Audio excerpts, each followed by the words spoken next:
Dr. Marcus Chen had tested hundreds of gifted children in his 23-year career at Harvard. He'd assessed senators' kids, tech prodigies, children of celebrities, brilliant minds that scored off every chart he'd ever created.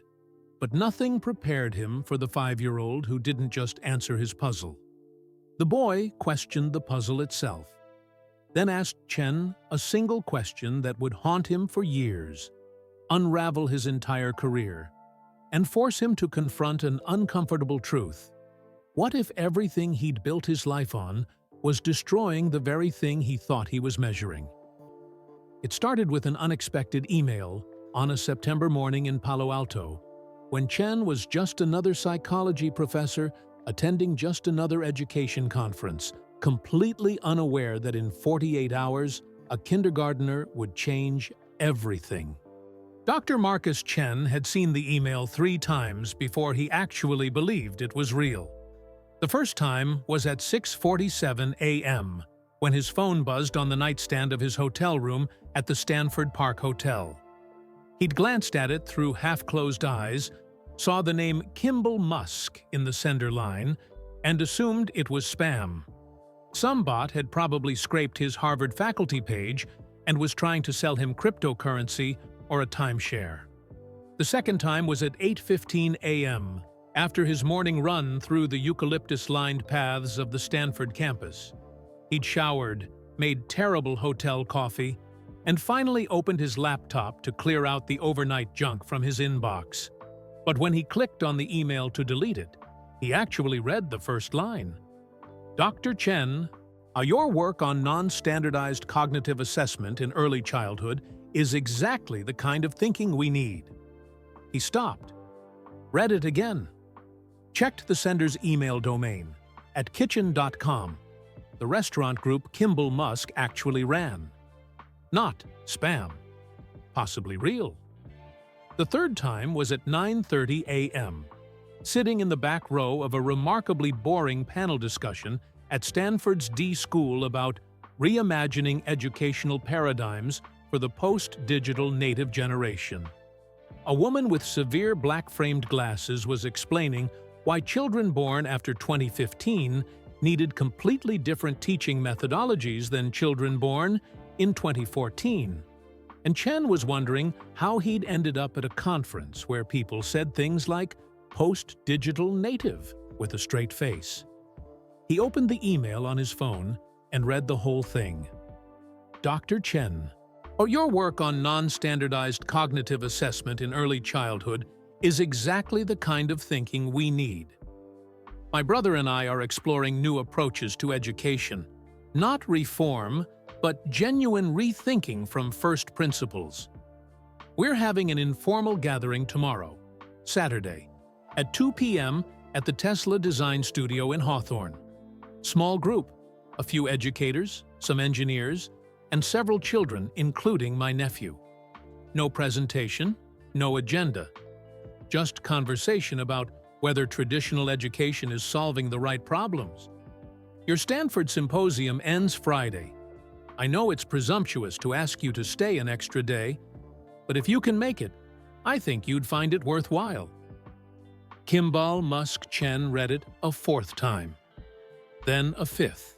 Since the woman on stage was now explaining something about haptic learning modalities, and Chen stopped listening entirely.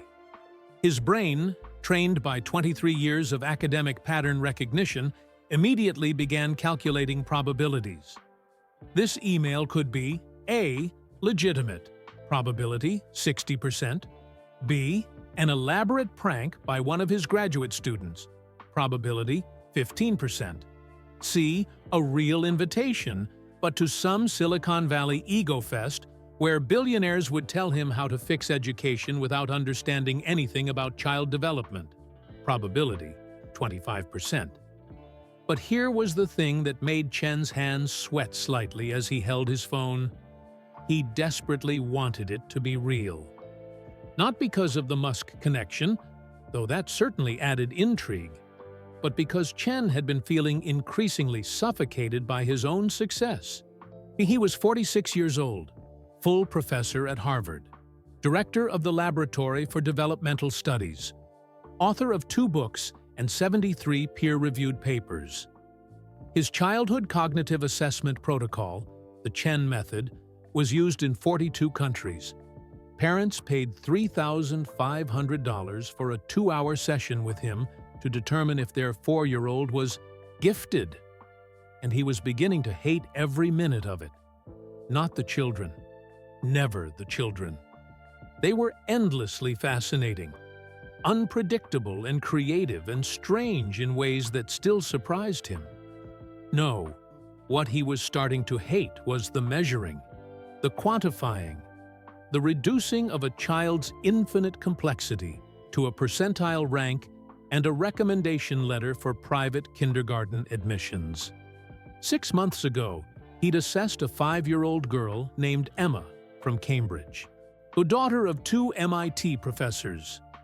The parents sat in his office at William James Hall, leather chairs, afternoon light streaming through windows overlooking Harvard Yard, and asked him, "Is she exceptional?" Emma had spent the entire assessment period ignoring his carefully designed puzzles and instead building an elaborate fantasy world with the wooden blocks in his office. She'd created what she called the Kingdom of Lost Things, a place where missing socks and forgotten toys went to live. She'd narrated an entire mythology while moving blocks around, complete with different voices for each character. It was remarkable. Creative, linguistically sophisticated, emotionally nuanced. But it wasn't measurable. It didn't fit his protocol. He'd told the parents that Emma showed age-appropriate creativity with slightly above-average verbal skills. He'd watched their faces fall. Slightly above average was clearly not what they'd paid $3,500 to hear. Emma's father had asked, "Should we enroll her in the advanced program?" And Chen had given his standard answer. "That's ultimately your decision based on multiple factors." What he'd wanted to say was, "Your daughter just created an entire universe in 45 minutes. Why does it matter if she can solve pattern puzzles at the same speed as other 5-year-olds? But he hadn't said that, because he was Dr. Marcus Chen, director of the Laboratory for Developmental Studies, and his job was to measure, not to marvel. The woman on stage finished talking. People applauded politely. Chen looked at the email again. His flight back to Boston was Sunday morning. Staying an extra day would cost him nothing but time, and he had no Saturday plans except reading his graduate students' thesis drafts, which he could do anywhere. He typed a reply, "Kimball, I appreciate the invitation and would be interested in attending. Can you provide the address and any other details?" Marcus Chen, he hesitated before adding the signature. Should he include his titles? Dr. Marcus Chen, director of the Laboratory for Developmental Studies, Harvard University. That's how he signed everything, how people expected to see his name, credentials as armor. But something about this email, its casualness, its lack of formality, made him leave it as just his name. He hit send before he could overthink it. The response came 12 minutes later. Perfect. 1900 East Grand Avenue, Hawthorne. A park anywhere. Dress code, comfortable. Fair warning, it'll be honest conversation, possibly uncomfortable questions, and my nephew might try to explain rocket physics to you. See you tomorrow. K. Chen smiled. Then he Googled Kimball Musk nephew to figure out which of Elon's children would be there. The search results were complicated. Elon Musk had multiple children with multiple partners. There was Nevada Alexander, deceased in infancy. Chen's smile faded reading that. Then twins Griffin and Vivian, and triplets Kai, Saxon, and Damien with his first wife Justine. Then XAA twin with the musician Grimes, born in May 2020. Wait, that was wrong. Chen checked the date. September 2019. So X would be about 16 months old now. Still a baby. Unless the timeline was different than he remembered. See, Chen's knowledge of celebrity gossip was unreliable at best. He closed his laptop. The conference panel had moved on to someone explaining bioadaptive learning spaces, which sounded like expensive furniture. Chen stood up and slipped out of the room. He walked across Stanford's campus, past sandstone buildings and palm trees, thinking about why he'd said yes so quickly. He'd turned down dozens of speaking invitations in the past year. He'd declined consulting offers from tech companies wanting to optimize early childhood education. He'd said no to a documentary crew that wanted to film him assessing genius babies. But this felt different. Maybe because it was informal. No presentation to prepare, no performance to deliver. Just conversation. Or maybe because Chen was finally admitting to himself what he'd been avoiding for months. He was lost. He'd built his entire career on the premise that early identification of cognitive ability was valuable. That if you could measure a child's potential accurately, you could nurture it appropriately. Match the right child with the right environment, optimize developmental trajectories. But lately, he'd been seeing the long-term results of his work, and they troubled him. He'd started secretly tracking some of the children he'd assessed 10 years ago. Not formally, just quiet emails to parents, casual follow-ups disguised as longitudinal research interest. The results weren't what he expected. The children he'd identified as exceptional were fine, mostly. Some were thriving, but many were anxious, perfectionistic, struggling with the weight of expectations. Several had rejected academics entirely, deliberately choosing average to escape the pressure of being gifted. And some of the children he'd rated as merely above average? They were doing remarkable things, but in areas his tests had never measured. One was a competitive chess player. Another had started a non-profit at age 14. A third was writing genuinely beautiful poetry. His tests had missed them. Or worse, his tests had told their parents not to expect anything special, potentially limiting what those parents invested in their children's growth. Chen had spent 6 months trying to ignore these patterns, tried to convince himself that exceptions didn't invalidate the rule, that assessment was still valuable even if imperfect. But the doubt had burrowed deep. And so when Elon Musk's email arrived, offering conversation about whether traditional education is solving the right problems, Chen had felt something he hadn't felt in years. Hope that maybe someone else was asking the same questions. He reached his hotel and spent the rest of Friday afternoon preparing, not by reviewing research or practicing talking points, but by doing something he rarely did anymore. He simply thought about what he actually believed about children and learning and intelligence, stripped of all the academic frameworks and measurement protocols. By the time the California sun set over Palo Alto, Chen had filled 6 pages in his notebook with questions that had no easy answers. He fell asleep that night thinking about Emma and her kingdom of lost things. Wondering if maybe the most important things about a child's mind were exactly the things that couldn't be measured. The next morning, he packed his rental car, a practical Toyota that suited his practical academic sensibility, and drove south on the 101 freeway toward Los Angeles. The Tesla design studio was 2 hours away.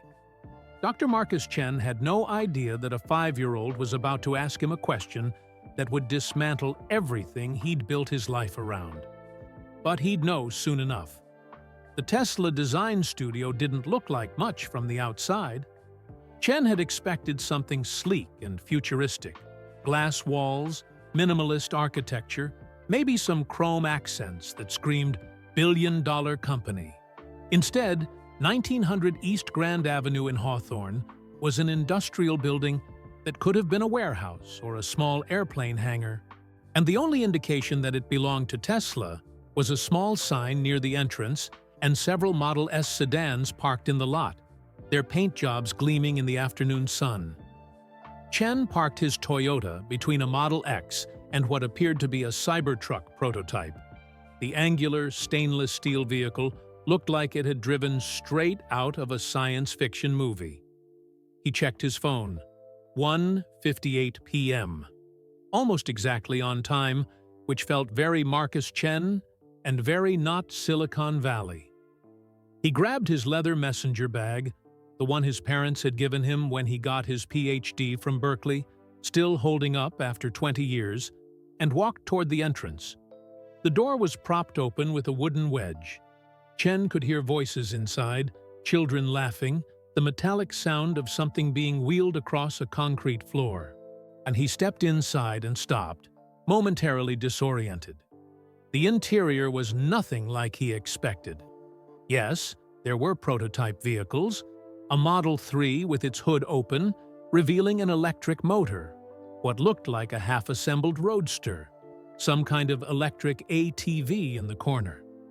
But mixed in with the automotive hardware were children's toys scattered across the floor, whiteboards covered in equations and crayon drawings, and a long table set up with pizza boxes, juice boxes, and what appeared to be homemade cookies.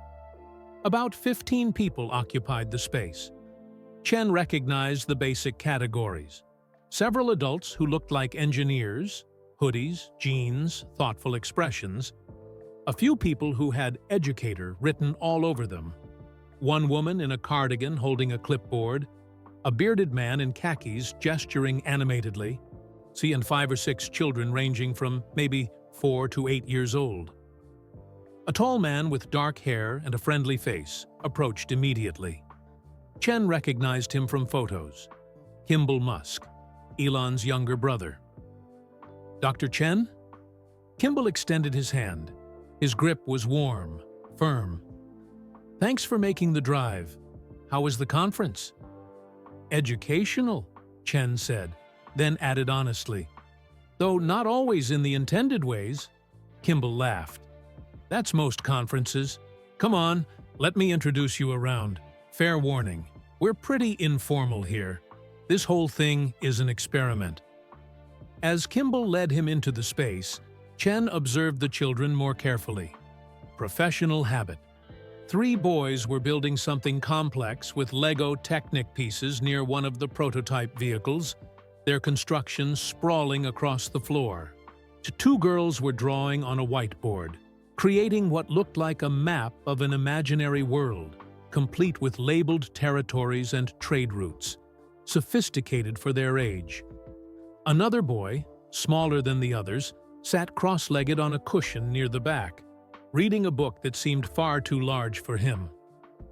So, the basic situation, Kimball explained as they walked, is that Elon's school experiment at SpaceX, Ad Astra, worked really well for what it was, but it was limited, small, specific.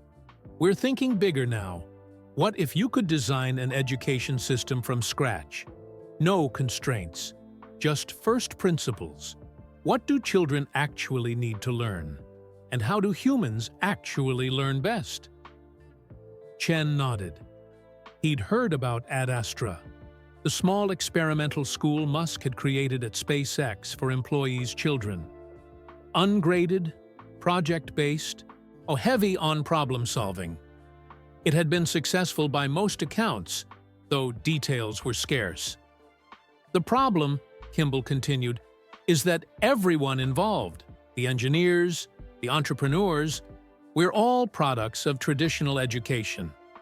We succeeded despite the system, maybe, but we're still shaped by it. We wanted perspectives from people who've actually studied how children develop, people who aren't just guessing. They reached the cluster of educators. The woman with the clipboard was Dr. Sarah Vance from UCLA's Education Department. The bearded man was James Rodriguez, who ran a Montessori school in Pasadena. There was also a quiet woman named Li Wei, who specialized in early mathematics education, and a younger man, probably late 20s, named David Kim, who'd apparently started some kind of learning app. Chen shook hands, exchanged pleasantries. Everyone was friendly, but also clearly sizing each other up. Academics always did this, the subtle dance of establishing credentials and hierarchy without appearing to care about credentials and hierarchy. Elon should be here soon, Kimball said, checking his phone. He's coming from a Starship meeting. You know how that goes. Someone finds a problem with a heat tile. Suddenly it's a 3-hour discussion about materials science. Chen didn't know how that went, but he smiled and nodded. In the meantime, Kimball gestured toward the table. Help yourself to food. The cookies are from my restaurant. They're good. And feel free to talk with the kids. That's kind of the point.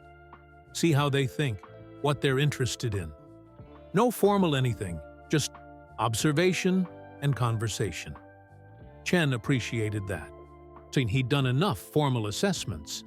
Sometimes the best insights came from simply watching children exist. He grabbed a cookie. Kimball was right. It was excellent. Some kind of chocolate chip with sea salt, and wandered toward the Lego construction project. The 3 boys were deep in concentration. They'd built what appeared to be a crane mechanism using gears and axles, and they were testing whether it could lift a small metal toolbox. "Hey," Chen said casually, crouching down to their level. "That's pretty complex engineering. What are you trying to build?" The oldest boy, maybe 8, looked up. "We're trying to see if we can make a crane that lifts things automatically. Like, you put something on this platform," he pointed to a flat section, "and sensors detect it. And then the crane picks it up and moves it." "Do you have sensors?" Chen asked. "No," the boy admitted. "But we're pretending we do. We're designing what it would need to do if we had the sensors." Chen smiled. This was good thinking, working backward from desired outcome to necessary components. Engineering methodology, intuitive at age 8. He watched them work for a few more minutes, then moved on. The girls at the whiteboard had created an elaborate economic system for their imaginary world, complete with currency exchange rates between different kingdoms. When Chen asked about it, one girl, couldn't have been more than 7, explained a trade dispute scenario that involved tariffs and resource scarcity. "Where did you learn about tariffs?" Chen asked, genuinely curious. "My mom works in international business," the girl said. She talks about it at dinner. It sounded interesting, so I asked her to explain it." Chen made a mental note. Children absorb concepts from their environment regardless of age appropriateness. If you make adult ideas accessible, children will engage with them. He was observing the boy with the imaginary world map when the energy in the room shifted. Elon Musk had arrived. Chen turned and felt a moment of cognitive dissonance. The richest person on Earth looked rumpled. Musk wore faded jeans, a gray t-shirt with some kind of faded logo, and sneakers that had seen better days. His hair was slightly messy, like he'd been running his hands through it repeatedly. He looked tired. And he was carrying a child. The boy in his arms was small, maybe 5 years old, with fine features and striking eyes. Alert, watchful. And he wore a black t-shirt with a rocket on it and dark pants, and he was clutching a worn paperback book against his chest. "Sorry I'm late," Musk said to the room in general. His voice was slightly hoarse. Raptor engine test went sideways. Not literally. That would have been bad. Figuratively. He set the boy down gently. "Okay, X, I need to talk to the grown-ups for a minute. You good?" The boy, X, Chen realized, that's XAA Twithin, nodded silently and walked toward the cushion where Chen had seen the other boy reading earlier. Chen stared. X couldn't be 5. He'd done the math. The child had been born in May 2020, which would make him No, wait. Chen checked the date on his phone. September 14th, 2019. He'd gotten confused about the timeline. Maybe X was from an earlier relationship? But the news articles had been clear that XAA Twathund was Elon and Grimes' first child together. He shook his head. Celebrity timelines were impossible to track, and it didn't matter anyway. Kimball was gathering everyone into a loose circle. Not formal. Some people sat on the floor, others leaned against workbenches, a few pulled up rolling chairs. The children continued playing, largely ignoring the adult discussion. "Okay," Kimball started. "Thanks everyone for coming. No agenda here, just exploration. The core question we're wrestling with: if you were designing education from scratch, knowing what we know about child development, about learning, about what the world actually needs, what would you build?" Sarah Vance jumped in immediately. "First principle has to be developmental appropriateness. You can't just dump information into children. Their brains are literally still forming." "But that's the thing," interrupted James Rodriguez, the Montessori educator. "Montessori showed 100 years ago that children are capable of way more than we give them credit for. The problem isn't developmental limitations. It's that we've created systems that constrain natural learning impulses." David Kim, the app developer, spoke up. "What if the real issue is that we're still thinking about education as information transfer?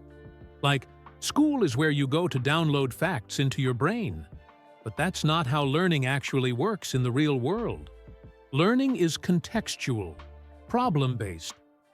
The conversation flowed, sometimes heated but never hostile. Chen mostly listened, observing the dynamics. Elon sat on a workbench, occasionally interjecting questions, but mostly letting others talk. He'd pull out his phone periodically, presumably dealing with whatever crisis was ongoing at SpaceX or Tesla, then tune back into the conversation. Chen noticed that X had moved. The boy was no longer on the cushion, but had drifted closer to the adult circle. He wasn't playing with toys or drawing. He was listening, really listening. Chen had assessed hundreds of children. He knew the difference between a child who was physically present and one who was cognitively engaged. X was cognitively engaged. His eyes tracked whoever was speaking. Occasionally, he'd tilt his head slightly, a gesture Chen recognized, the physical manifestation of processing complex information. The conversation shifted to assessment and measurement. The problem with standardized testing, Li Wei was saying, is that it measures a very narrow band of intelligence. Pattern recognition, vocabulary, mathematical reasoning, sure, those matter. But creativity, emotional intelligence, the ability to think across disciplines, we ignore all of that. Chen felt himself nodding. This was exactly what he'd been wrestling with. "So, how do you measure those things?" Sarah Vance asked. "Because if you can't measure them, how do you know if your education system is working?" "Maybe that's the wrong question," Chen heard himself say. Everyone turned to look at him. Maybe the question isn't, how do we measure these things, but why do we need to measure them in the first place? Elon looked at him with sudden interest, trying to explain. Chen felt himself slipping into lecture mode, the comfortable space of academic discourse. We measure because institutions need comparable data. Universities need to decide who to admit. Employers need to decide who to hire. But those institutional needs drive the measurement, which drives the curriculum, which drives what children spend their time learning. We've let the tail wag the dog. "So what's the alternative?" James asked. "I don't know," Chen admitted. "That's why I'm here. My entire career has been built on assessment. I've created protocols used internationally. But I'm starting to think that the act of measuring might actually damage some of the things we're trying to measure." The room went quiet for a moment. Chen felt vulnerable. He'd just admitted doubt to a room full of strangers. Not very professor-like. And then Elon spoke. Heisenberg uncertainty principle. The act of measurement changes the thing you're measuring. Makes sense that it would apply to children, too. Chen blinked. He hadn't expected a physics metaphor, but it fit perfectly. The conversation continued for another 20 minutes. Chen felt energized in a way he hadn't felt in months. These people were asking the right questions, not, how do we optimize the existing system, but, should this system exist at all? During a natural lull, as people got up to stretch and grab more food, Chen found himself drawn to where X was sitting. The boy had moved back to his cushion and was reading again. Chen could now see the book's cover. The Hitchhiker's Guide to the Galaxy by Douglas Adams. Chen approached slowly, non-threateningly. Hey there, he said gently. That's a pretty big book. X looked up. His eyes were unsettling, not in a creepy way, but in their intensity. Like he was looking at you and through you simultaneously. It's not that big, X said quietly.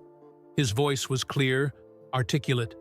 It's only 224 pages. Have you read it before? 3 times. Chen smiled. It's funny, right? All the stuff about the babblefish and the mice? It's funny, X agreed, but it's also about how the answer to everything is 42, which means the real problem is that nobody asked the right question. Chen felt something shift in his chest. That was a sophisticated reading of Adams's central thesis. For anyone, much less a 5-year-old. He pulled up a cushion and sat down, keeping his body language relaxed. This wasn't an assessment, just a conversation. Your dad builds rockets, right? Pretty cool. X nodded but didn't elaborate. Chen tried a different approach. I like puzzles. Do you like puzzles? Depends on the puzzle. Want to try one? X closed his book carefully, using a piece of paper as a bookmark. Okay. This was the moment Chen had been unconsciously building toward since he arrived. He couldn't help himself. Assessment was muscle memory. He pulled out what he considered an elegant problem, one he'd used hundreds of times. Imagine you have a box, Chen began, and inside the box are 3 balls. One is red, one is blue, and one is green. The box is closed so you can't see inside. You can reach in and pull out 1 ball at a time, but you can't see what you're grabbing. So how many times do you need to reach in to definitely, for sure, get 2 balls that are different colors? It was a probability question designed for gifted children. Most 5-year-olds couldn't grasp it. Clever 7-year-olds would eventually work out that you needed to pull 3 balls. Worst case, the first 2 would be the same color, so the third would definitely be different from at least one of them. But that was the wrong answer.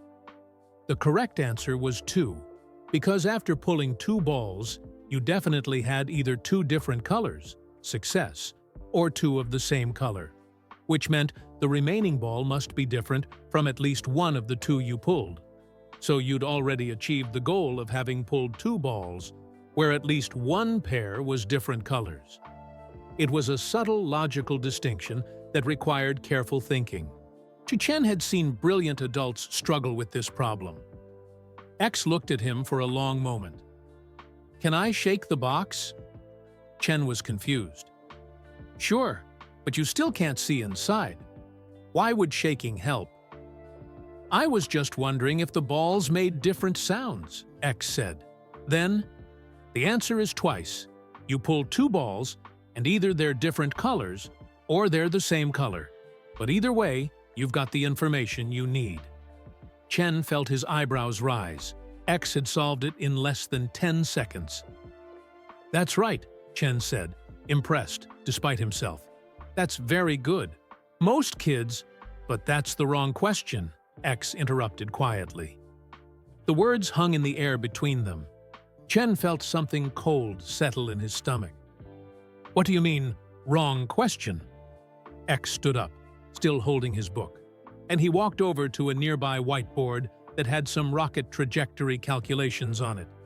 He picked up a marker, and this was the moment that would replay in Chen's mind 10,000 times over the next 5 years. "You want to know if I'm smart," X said. "Not accusatory, just factual." That's what all the grown-ups want to know. They ask questions with answers they already know. The room hadn't exactly gone quiet. The other children were still playing. Some adults were still talking by the food table. But to Chen, everything else faded to background noise. X drew a circle on the whiteboard. He added arrows pointing outward in different directions. He labeled them in surprisingly neat handwriting for a 5-year-old. Known questions, known answers, on one axis. Known questions, unknown answers, on another. And then he pointed to the empty space between the arrows, the undefined territory. "The important part is here," X said, tapping the blank area with the marker. Unknown questions. Chen's heart was beating faster. This wasn't normal 5-year-old reasoning. This was metacognitive awareness, thinking about thinking, that typically didn't emerge until age 10 or 11 at the earliest. "Can you explain what you mean?" Chen asked, pulling up a chair, all pretense of casual testing abandoned. His hands were slightly shaky. This was important. He didn't know why yet, but every instinct screamed that this moment mattered. X thought for a moment, marker still in hand. "Like, everyone asks how to make rockets go faster or carry more stuff. But Dad's real question was different. He asked, how do we make rockets land backwards?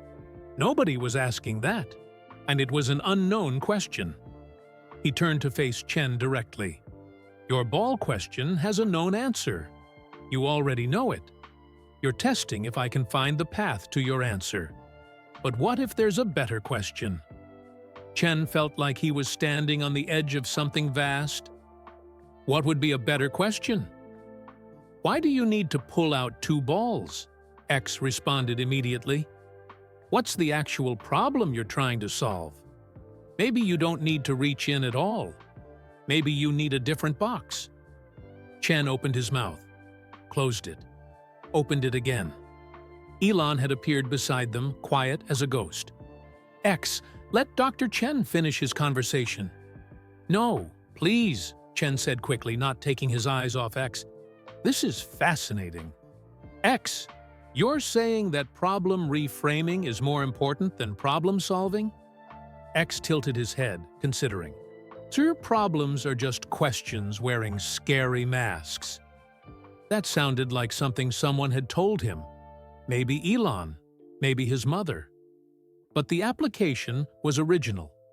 The way X had taken an abstract concept and applied it to Chen's specific question showed genuine understanding, not rote repetition. Chen felt his carefully constructed worldview beginning to crack. He'd spent 23 years developing assessment protocols based on the premise that intelligence could be measured by how well children solved predefined problems. But X was suggesting something radical, that the highest form of intelligence wasn't solving problems, but recognizing when the problem itself was poorly defined. "Can I ask you a question now?" X said to Chen. "Of course." X's face became very serious. The marker was still in his small hand. Behind him, his rough diagram on the whiteboard, known questions, unknown questions, seemed to pulse with significance. "If you could know everything about how a kid's brain works," X said slowly, carefully, "all the tests and all the answers, but it meant the kid could never surprise you again, would you still want to know?" The question hit Chen like a physical blow. He sat there, on a cushion, in a Tesla design studio in Hawthorne, California, surrounded by the ambient noise of children playing and adults discussing education reform, and he could not speak. Because X had just articulated the exact crisis Chen had been circling for 6 months, but couldn't name. Was the goal of assessment to understand children, or to categorize them? Was measurement a tool for nurturing potential, or a cage that limited possibility? And if perfect knowledge meant eliminating surprise, eliminating the capacity for a child to become something unexpected, would that knowledge be worth having? Chen realized everyone was looking at him. X was waiting for an answer. Elon was watching with those intense eyes that had stared down senators and investors. Kimball had stopped his conversation mid-sentence. Chen started. His voice sounded strange to his own ears. I don't know. X nodded, like this was the answer he'd expected. He put the marker down carefully and picked up his book. Thank you for the puzzle, he said politely. It was a good puzzle, but I liked my question better. Then he walked away, back to his cushion, and resumed reading about bubblefish and the meaning of 42. Chen sat frozen. 23 years of research, 2 books, 73 papers on international protocols bearing his name. And a 5-year-old had just asked him a question that unraveled all of it. You okay? Kimball asked quietly, crouching beside him. Chen nodded automatically, but he wasn't okay. He wasn't okay at all. Because for the first time in his professional life, Dr. Marcus Chen realized he didn't know what he was measuring, why he was measuring it, or whether the act of measurement was helping or harming the children he claimed to serve. And he had no idea what to do with that realization. Chen stayed at the Tesla design studio for another 2 hours, but he couldn't tell you what anyone said during that time. The conversation continued around him. Passionate debates about curriculum design, the value of standardized testing, whether grades motivated or damaged children. Sarah Vance argued forcefully for developmental milestones. James Rodriguez countered with Montessori's century-old proof that children were capable of far more than traditional education assumed. David Kim talked about adaptive learning algorithms. Chen nodded at appropriate moments. He even spoke a few times, heard his own voice offering professional opinions about cognitive development stages and assessment validity. But his mind was elsewhere, trapped in an endless loop replaying X's question. If you could know everything about how a kid's brain works, all the tests and all the answers, but it meant the kid could never surprise you again, would you still want to know? The gathering broke up around 5 p.m. People exchanged contact information, promised to stay in touch, suggested follow-up meetings. Kimball thanked everyone for coming and said they'd be organizing more of these conversations in the coming months. Chen shook hands mechanically, smiled, said all the right things. Inside, he felt like he was underwater, sounds muffled and distant. As people filtered out toward the parking lot, Elon caught Chen's arm. Hey, you look like someone just told you Santa isn't real. Elon's tone was light, but his eyes were sharp. X does that to people sometimes. Kid asks questions that stick in your brain like splinters. He's 5 years old, Chen said. It came out more accusation than statement. Yeah. Elon shrugged. Age is kind of arbitrary though, right? Some 5-year-olds ask, why is the sky blue? Some ask existential questions about the nature of knowledge. Bell curve applies to everything, some including philosophical capacity. Chen wanted to argue but couldn't. He'd spent his career studying child development. He knew precocity existed. He'd assessed dozens of genuinely exceptional children. But X's question wasn't just precocious. It was precise, surgical. It had gone straight to the contradiction at the heart of Chen's work, with the accuracy of someone who'd spent years studying his methods. How did a 5-year-old develop that kind of insight? "Did you coach him?" Chen asked. "Tell him what to ask me?" Elon laughed, genuinely amused, not offended. "Have you ever tried coaching a 5-year-old? It's like trying to program a cat. They'll do exactly what they want, which is usually the opposite of what you suggested." "Then where did it come from?" Elon was quiet for a moment, watching X across the room, and the boy had been joined by one of the girls from the whiteboard project. They were looking at his Hitchhiker's Guidebook together, the girl pointing at something on the page while X explained. "We talk a lot," Elon said finally, "X and me, about everything. Space, obviously, engineering, but also philosophy, epistemology, the nature of problems versus solutions. He asks questions constantly. Why do people think this? What if we tried that? How do we know this is true?" I try to answer honestly, at his level, but without dumbing things down. Most parents don't discuss epistemology with kindergartners. Most parents underestimate their kids. Elon turned back to Chen. "Look, I'm not saying X is some kind of supernatural genius.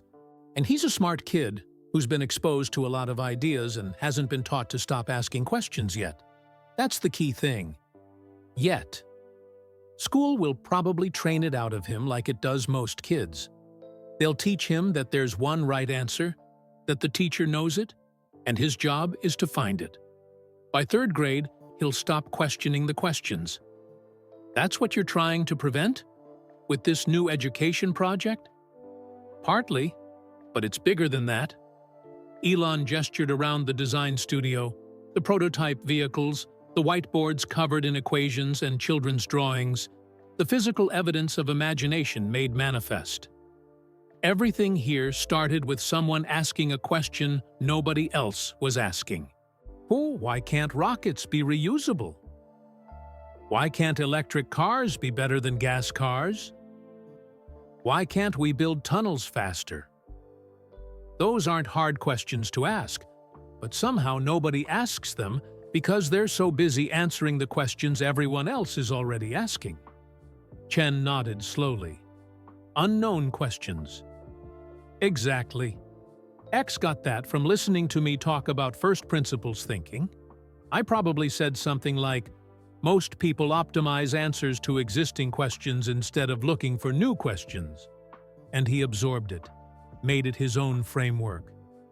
Elon checked his phone, frowned at whatever message appeared. "I've got to head back to Hawthorne. Starship issue isn't resolved. But Chen, Dr. Chen, whatever X's question did to your head, sit with it. Don't dismiss it just because a kid asked it." "I'm not dismissing it," Chen said quietly. "So that's the problem. I can't stop thinking about it." Elon smiled, a tired, knowing smile. "Good. That means you're actually listening. Most adults hear kids talk and pattern match it to cute, childish observation. They don't take it seriously. You're taking it seriously. That's rare." He called across the room, "X, time to go, buddy. Say goodbye." X carefully closed the book he'd been sharing, said something quiet to the girl, and trotted over. He looked up at Chen, with those unsettling, intelligent eyes. "Bye, Dr. Chen. Thank you for talking to me." "Thank you," Chen said, and meant it more than the boy could possibly know. "You gave me a lot to think about." "Good," X said seriously. "Thinking is the best thing." Elon scooped him up. X was small enough that this still worked, although probably not for much longer, and headed toward the door. Chen watched them go, one of the richest, most famous men on Earth, carrying his small son, both of them heading back to whatever crisis awaited at SpaceX. Just a father and his kid, indistinguishable from any other parent-child pair, except for the weight of expectation and achievement surrounding them. The parking lot was nearly empty now. Chen sat in his Toyota for 15 minutes before starting the engine, X's diagram still vivid in his mind. Known questions, known answers, known questions, unknown answers, and the blank space, unknown questions. He drove back to Palo Alto on autopilot, checked out of the Stanford Park Hotel, and made the 2-hour drive to San Francisco International Airport in a daze. His flight to Boston wasn't until Sunday morning, so he'd booked a hotel near SFO. He checked in, went to his room, ordered room service he barely touched, and sat at the desk with his laptop open, staring at a blank document. He typed, "If you could know everything about how a kid's brain works, all the tests and all the answers, but it meant the kid could never surprise you again. Would you still want to know?" Then he sat there, cursor blinking, trying to formulate an answer. The obvious response was, "Of course, I'd want to know." Knowledge is always valuable. Understanding is always preferable to ignorance. But even as he typed those words, he knew they were hollow. They were the kind of thing you said because you were supposed to believe it, not because you actually did. So Chen deleted the sentence and tried again. The question assumes that complete knowledge and capacity for surprise are mutually exclusive. Are they? That felt more honest. But even as he wrote it, he knew X's question was philosophically sound. If you truly knew everything about how a child's brain worked, every neural pathway, every cognitive pattern, every potential response to every stimulus, then, by definition, that child could not surprise you. Surprise requires encountering something unexpected. Complete knowledge eliminates the unexpected. So the question stood, was that knowledge worth the price? Chen thought about Emma, the 5-year-old from Cambridge who'd built the kingdom of lost things. If he'd had complete knowledge of Emma's cognitive architecture, he would have known exactly how her mind worked. And he could have predicted her responses, optimized her educational path, maximized her developmental trajectory. But would she still have created something as wonderfully unpredictable as a mythology about missing socks?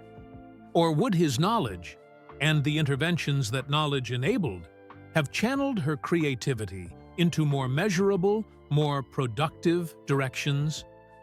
He thought about the longitudinal data he'd been quietly collecting, the children he'd assessed 10 years ago, the ones who were anxious, perfectionistic, struggling under the weight of being gifted. Had his assessments helped them, or had his assessments created cages? You're a gifted child. You score in the 99th percentile for spatial reasoning. You should be an engineer. How many times had he said something like that? And how many children had heard it as, "This is who you are. This is who you must be." Chen stood up from the desk, too agitated to sit. He paced the small hotel room from window to bathroom to bed and back again. The question X had asked wasn't really about knowledge versus surprise. It was about something deeper. What is the purpose of understanding a child? If the purpose is to optimize their outcome, to identify their strengths and weaknesses, to channel them toward their highest potential, then complete knowledge is valuable. You need accurate assessment to provide appropriate intervention. But if the purpose is to nurture their becoming, to support their growth into whoever they're meant to be, including versions you can't predict, then complete knowledge might actually be harmful. It might limit your ability to see them clearly because you'd always be seeing them through the lens of your assessment. Chen stopped pacing and stood at the window, looking out at the airport hotels and parking structures, the planes taking off into the darkening sky. He thought about why he'd become a developmental psychologist in the first place. He was 8 years old, growing up in Boston's Chinatown. His parents worked brutal hours at their restaurant, his father in the kitchen, his mother managing the front. Chen and his older sister were latchkey kids, responsible for themselves after school. One day, his third-grade teacher, Mrs. Patterson, had pulled him aside. "Marcus, I'm giving you some extra books to take home. I think you'll like them." The books were far above his grade level. Simple physics texts, a biography of Einstein, see a children's introduction to the solar system. Chen had devoured them in a week and come back asking for more. Mrs. Patterson had smiled. "I thought so. You have a special mind, Marcus. Don't let anyone tell you otherwise." That moment had changed his life. Someone had seen potential in him that even he hadn't recognized. She'd given him resources and encouragement, and it had opened doors. He'd gone to Boston Latin School on a scholarship, then Berkeley for undergrad, then his PhD in developmental psychology. He'd wanted to be someone who saw potential in children the way Mrs. Patterson had seen it in him. But somewhere along the way, seeing potential had become measuring potential.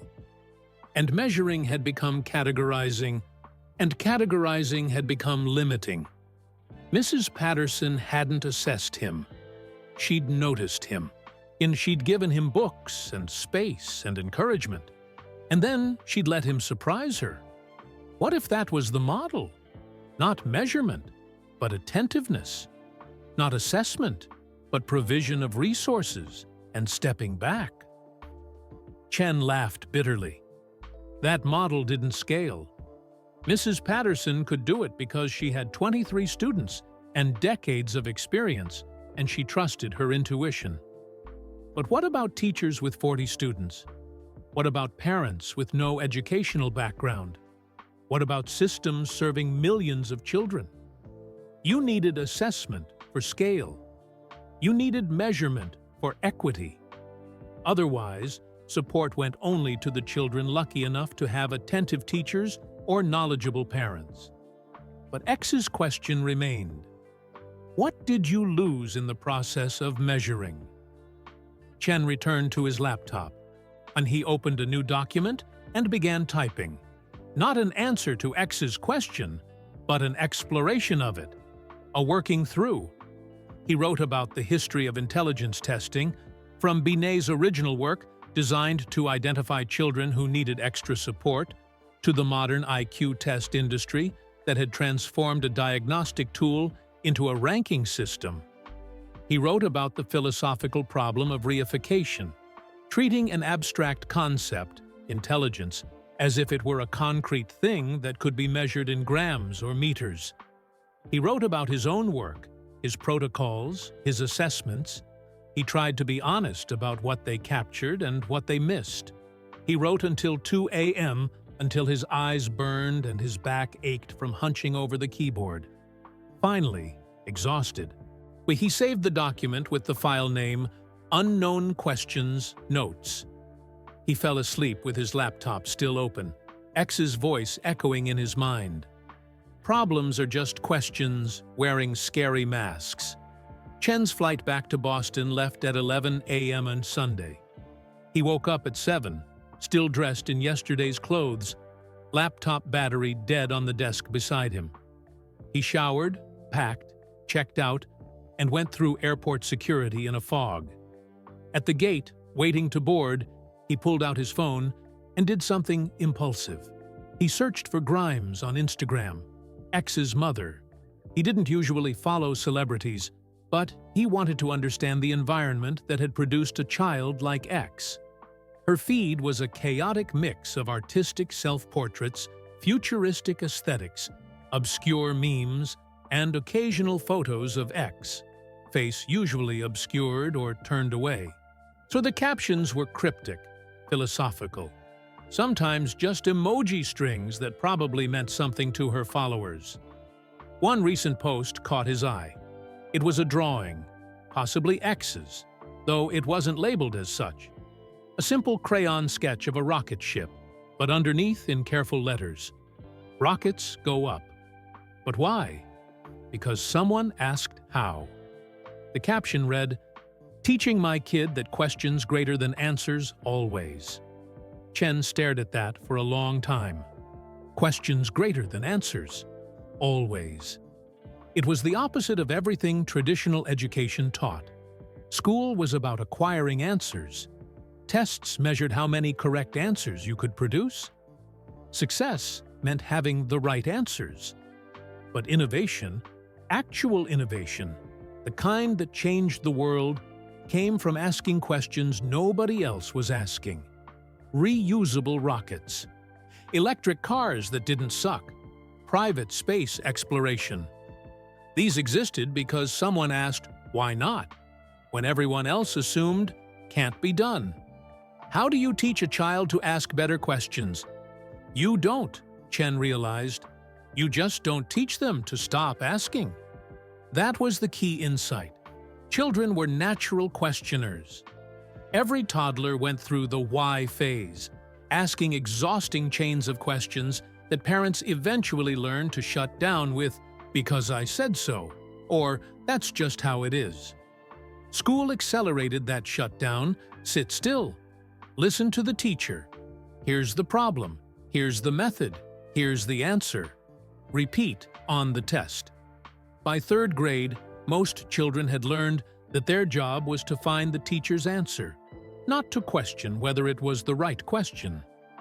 By fifth grade, the best students were the ones who could most efficiently produce expected responses. By high school, genuine curiosity was almost entirely extinguished, replaced by strategic grade optimization. Chen had been complicit in this.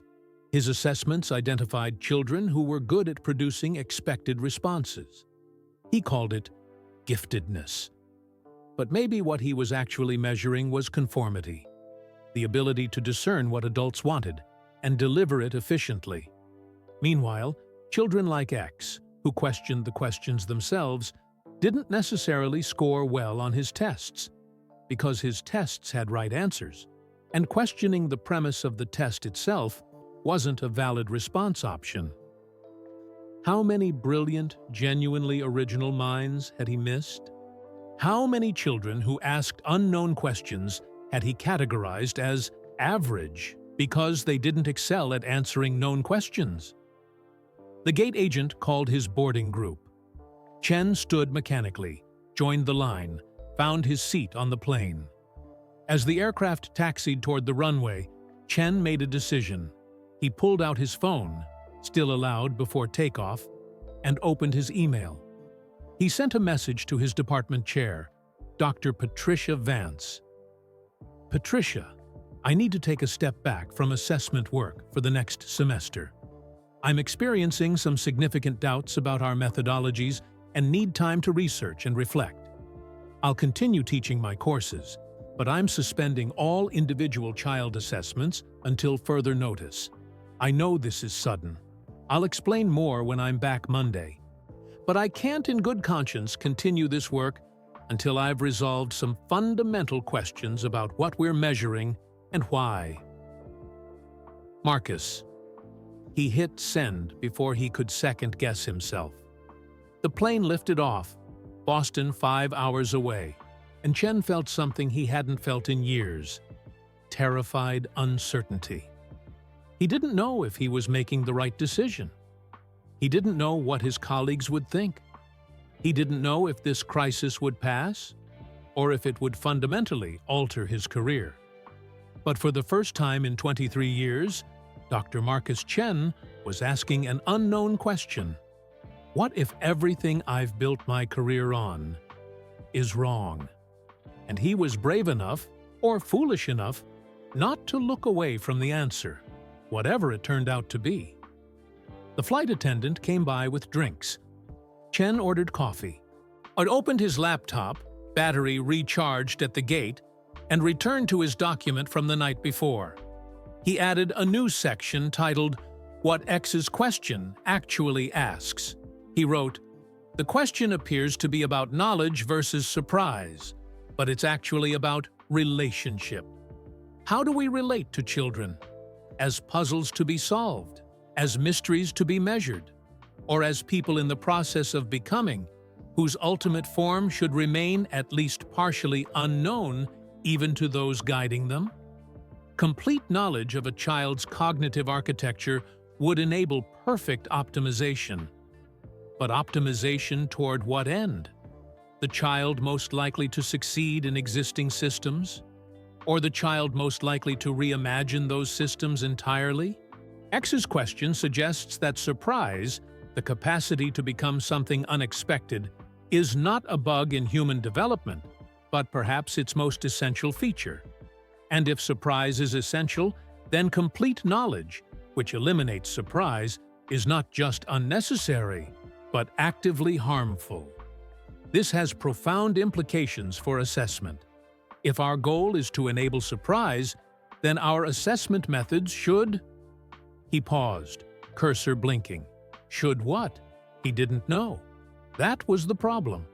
His entire toolkit was built for the opposite purpose, for identifying, categorizing, predicting, for eliminating surprise through understanding. If surprise was actually the goal, he needed entirely new tools, or maybe no tools at all. Maybe just presence and attention and resources and trust. But that didn't scale. That couldn't serve millions of children. And that wasn't a system, just an approach. Or was it? What if education wasn't supposed to be a system? What if systemization itself was the problem? Chen kept writing, kept questioning, kept sitting with the discomfort of not knowing. 5 hours later, the plane landed at Logan Airport. Chen took the T back to Cambridge, walked to his apartment near Harvard Square, and collapsed on his couch. He had 17 missed calls and 32 emails. Apparently, telling your department chair you were suspending your entire clinical practice without explanation or warning counted as a crisis situation.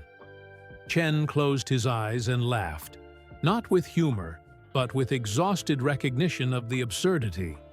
A 5-year-old had asked him one question, and 24 hours later, Chen had blown up his professional life. But he couldn't stop, wouldn't stop, just because X's question demanded an answer, and Chen was finally ready to admit he didn't have one. Not yet. Maybe not ever. But that was okay. That was the point. He fell asleep on his couch at 4 p.m. on Sunday afternoon, still wearing his travel clothes. X's voice, the last thing he heard before sleep, took him. If you could know everything, but it meant the kid could never surprise you again, would you still want to know? No, Chen thought as consciousness faded. No, I wouldn't. Surprise is the whole point. Chen woke up on Monday morning to the sound of his phone ringing. He'd fallen asleep on his couch, fully clothed, and his body protested as he rolled over to grab the phone from the coffee table. His neck was stiff, his mouth tasted like airplane recycled air, and the Boston morning light streaming through his windows felt accusatory. When the caller ID showed Patricia Vance, department chair, Chen answered, "Patricia? Marcus." Her voice was carefully controlled, which was worse than if she'd been angry. Patricia only got that controlled when she was deeply concerned. "Are you okay? Your email yesterday was alarming." "I'm fine. I just need some time to…" "You suspended your clinical practice. The assessment lab generates 40% of our department's external revenue. Boston Children's Hospital has 3 referrals waiting. The Brookline School District has a contract with us for 50 assessments this semester. Parents have been calling, Marcus. Some of them have been on your waiting list for 8 months." Chen sat up, running his hand through his hair. He could picture Patricia in her office in William James Hall, impeccably dressed as always, to probably holding a printed copy of his email, her reading glasses perched on her nose. "I know," he said. "I know the logistics are complicated, but Patricia, I can't keep doing assessments when I'm questioning the fundamental validity of what we're measuring." Silence on the other end. Then, "Marcus, You're one of the most respected developmental psychologists in the country. Your protocols are used internationally. Where is this coming from? How did he explain that a 5-year-old had asked him a question that unraveled 23 years of work? I've been doing longitudinal follow-up with some of the children I assessed 10 years ago, Chen said carefully. The outcomes are troubling. Many of the children we identified as gifted are struggling, not academically, emotionally. And some of the children we rated as merely above average are thriving in ways we never predicted. I think our assessments might be causing harm. Might be causing harm? Patricia's tone sharpened. Based on informal follow-up? Marcus, that's not research. That's not data. That's anecdotal observation. And you know better than to draw conclusions from anecdotes. I know. That's why I need time. To do it properly. To research whether long-term outcomes correlate with our assessments. And if not, why not? Then take a sabbatical. Write a grant proposal. Don't just suspend operations without warning. Patricia sighed. Look, I understand research evolves. I understand having doubts. But you can't just shut down because you're experiencing methodological uncertainty. You have obligations. And the department has obligations. Chen felt a flash of anger. Not at Patricia, but at himself. She was right. He'd been impulsive, reactive. He'd let one conversation with a child throw him into a crisis and responded by essentially abandoning his responsibilities. But underneath the anger was something else, the certainty that he couldn't go back. Not yet. Maybe not ever. Give me 2 weeks, Chen said. I'll handle the immediate referrals. I'll refer them to colleagues. I'll explain the situation to families. But Patricia, I need time to figure out if what we're doing actually helps children or just serves institutional needs. Another long silence. Then, 2 weeks. And Marcus, we need to talk about this in person. Today. My office, 2 p.m. I'll be there. Chen hung up and immediately opened his laptop. 2 weeks. And that meant he needed to move fast. He spent the morning emailing colleagues at MIT, BU, Tufts, other developmental psychologists who could take the referrals from Boston Children's Hospital. He crafted carefully worded explanations. Personal research demands require me to temporarily reduce my clinical load, professional speak for, I'm having an existential crisis about my entire field. At noon, he walked across Harvard Yard to grab lunch at Clover Food Lab, his usual spot. The graduate students there were hunched over laptops, preparing for midterms. Chen remembered that version of himself, so certain that knowledge could be acquired, measured, optimized. So convinced that the right methodology would reveal truth. He ate his chickpea fritter plate without tasting it, his mind elsewhere. At 1:45 p.m., he walked to William James Hall. He took the elevator to the 4th floor and knocked on Patricia's office door. Come in. Patricia Vance was 62 years old, a specialist in language acquisition, and one of the most formidable academics Chen had ever met. She'd mentored him through his early career, supported his research, defended his work when other colleagues questioned his methods. She'd been instrumental in his tenure case, which made this conversation so much harder. Sit, she said, gesturing to the chair across from her desk. Coffee? I'm okay. Patricia poured herself a cup from the machine on her credenza. She was particular about her coffee, kept her own Ethiopian beans in a sealed container. She settled into her chair and looked at him over her glasses. Tell me what happened. So Chen told her. Not everything. He didn't mention X by name or Elon Musk or the Tesla design studio because that felt like a violation of privacy. But he told her about the gathering in California, about the conversation with educators rethinking education from first principles, about the child who'd asked him a question that exposed the contradiction at the heart of his work. Patricia listened without interrupting. When he finished, she was quiet for a long moment, looking out her window at the Harvard campus below. "The question was," she said slowly, "if you could know everything about a child's mind but they could never surprise you, would you want to know?" "Yes." "And your answer is no?" "I think so. I'm not sure. That's the problem. I'm not sure. And I can't do assessments while I'm unsure." Patricia turned back to him. "Marcus, every scientist has moments of doubt. It's part of the process.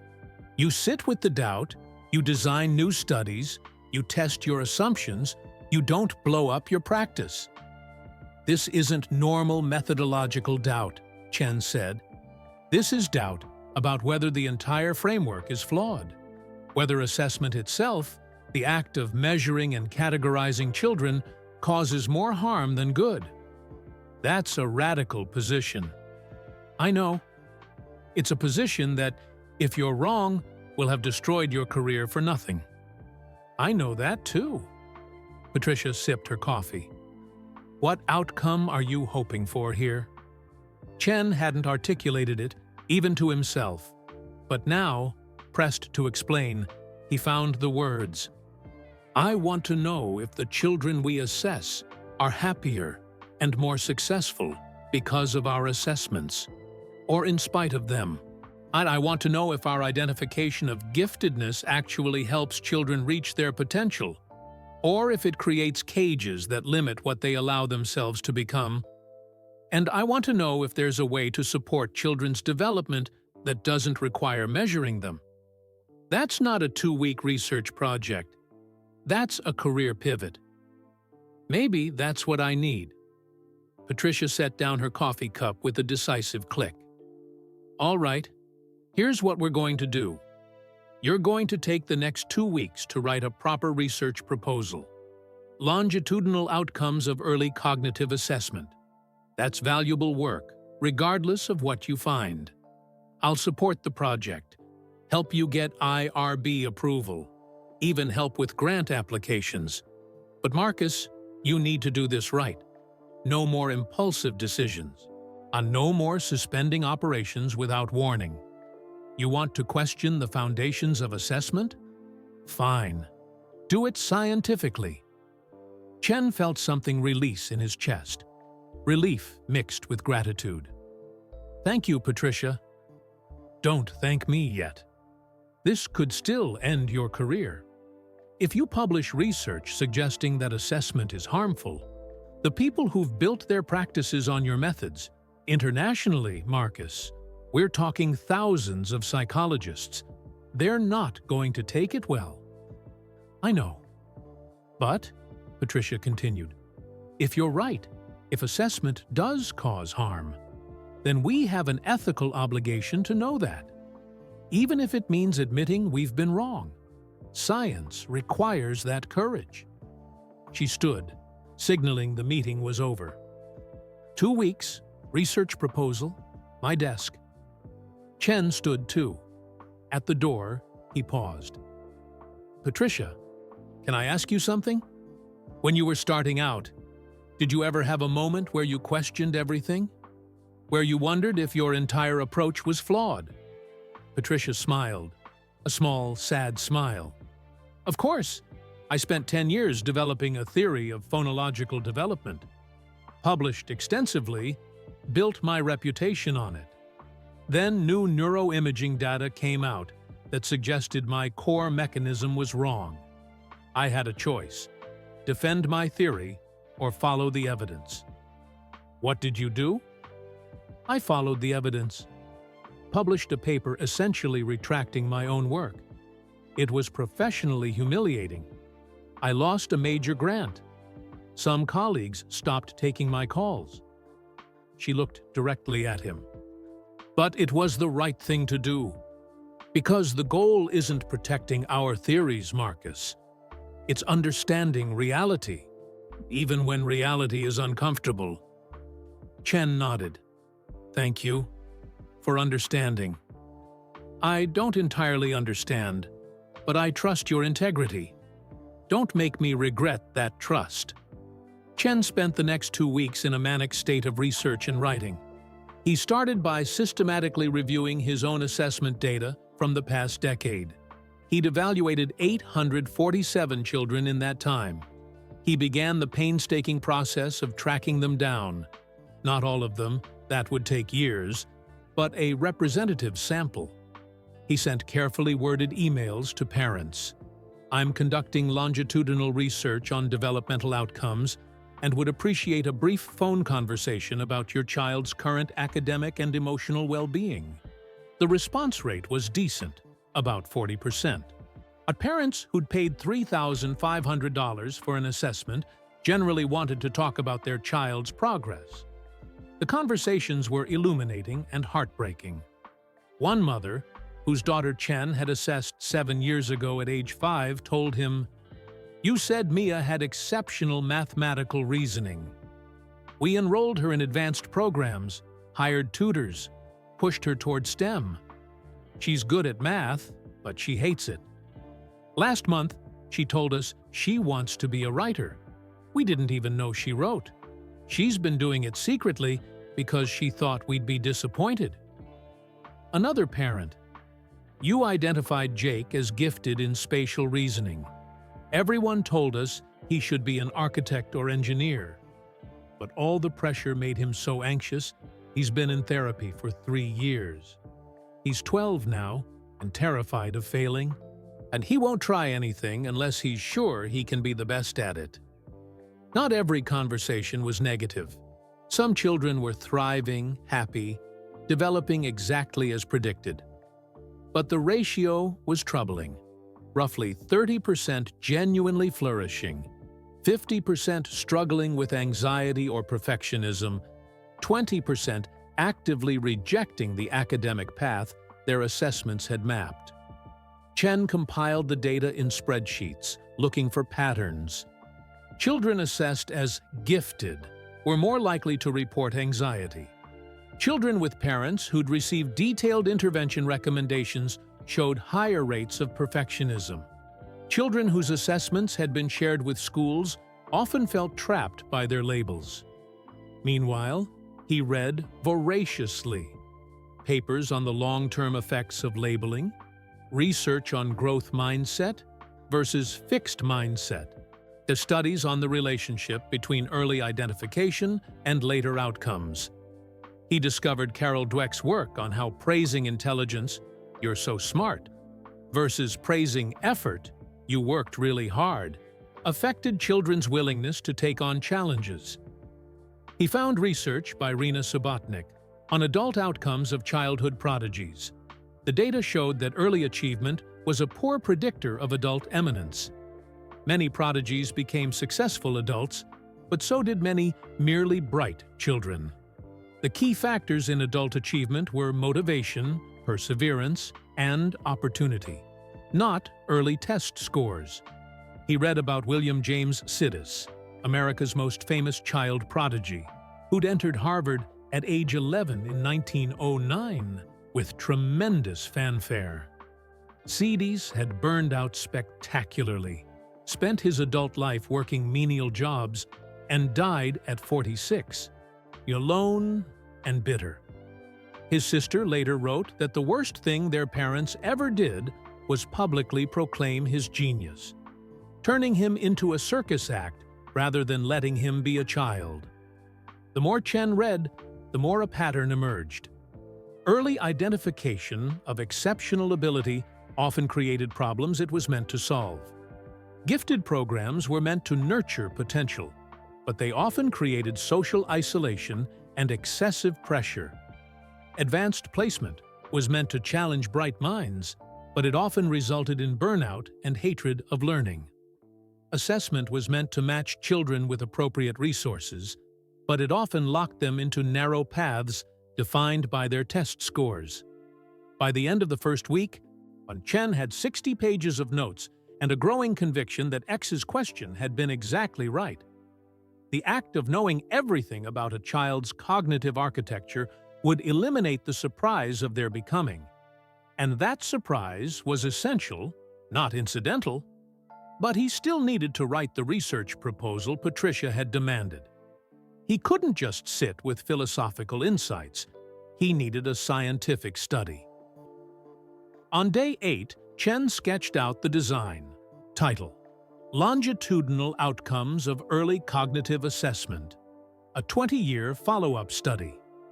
Hypothesis: early childhood cognitive assessment, while accurate in measuring current abilities, may negatively impact long-term outcomes by creating fixed mindsets, excessive pressure, and constraint of developmental possibilities. Method: track 500 children assessed between 2005 to 2010 to now ages 15 to 20. Compare current academic achievement, emotional well-being, creative output, and life satisfaction across 3 groups. 1. Assessed as gifted. 2. Assessed as average. 3. Never formally assessed, control group. Measure anxiety, perfectionism, growth mindset, academic engagement, and self-reported happiness. Predicted outcomes: if assessment is beneficial, Group 1 should show superior outcomes. If assessment is neutral, groups should be equivalent. If assessment is harmful, Group 1 may show lower well-being despite potentially higher achievement. It was solid research design, controlled, measurable, publishable. It was also professional suicide if the results showed what Chen suspected they would show.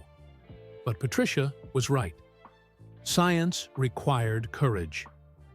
On day 12, Chen had a breakthrough, or maybe a breakdown. He wasn't sure which. He was sitting in his apartment at midnight, surrounded by papers and coffee cups, when he realized he'd been approaching the problem wrong. He'd been trying to find a better way to assess children. But what if the goal shouldn't be better assessment, but no assessment at all? What if the entire concept of childhood cognitive assessment was fundamentally flawed? He opened a new document and started writing. Not a research proposal, but an essay. A manifesto, almost. The Curiosity Paradox: how assessment kills what it seeks to measure. We assess children to identify their potential.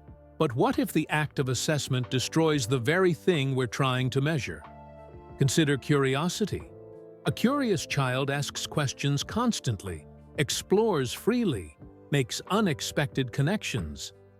Curiosity is the engine of learning, but the source of innovation, the foundation of intellectual growth. Now, tell that child they're being assessed. Tell them their answers are being measured, judged, compared to other children. Tell them there are right answers and wrong answers, that some responses are gifted and others are merely adequate. What happens to curiosity? It dies, or it hides, or it transforms into something else. Performance, strategic answer-seeking, the desire to produce what adults want to see rather than genuine exploration. We call this teaching children to think critically, but we're actually teaching children to think strategically, to figure out what response will earn the highest score rather than what question is most interesting.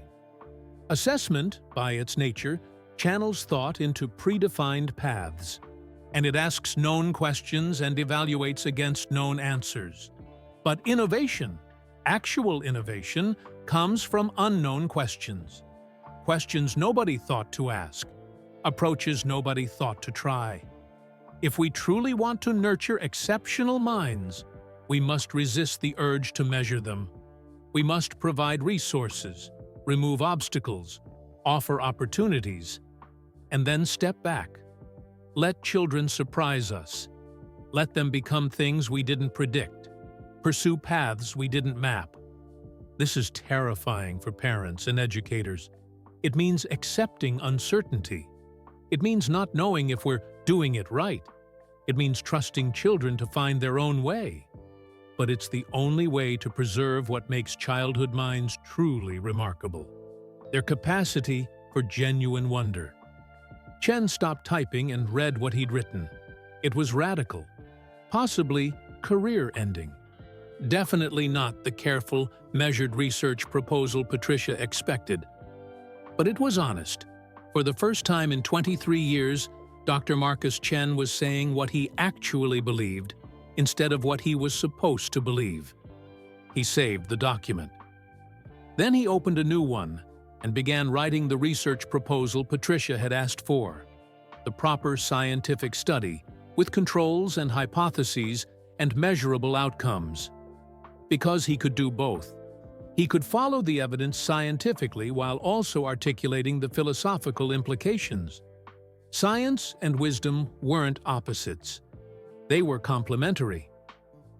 On day 14, Chen walked into Patricia's office and handed her two documents: the research proposal and the essay. "The first one is what you asked for," he said. "The second one is what I actually think." Patricia read them both, so it took 40 minutes. Chen sat in silence, watching her face for reactions. Finally, she looked up. "The research proposal is excellent, rigorous, fundable, important regardless of outcomes. This will be valuable work." "And the essay?" Patricia was quiet for a long moment. "The essay is dangerous, Marcus. If you publish this, you're essentially saying that your entire field, our entire field, has been causing harm. People will not respond kindly." "I know. But," Patricia continued, "it's also brave and possibly necessary.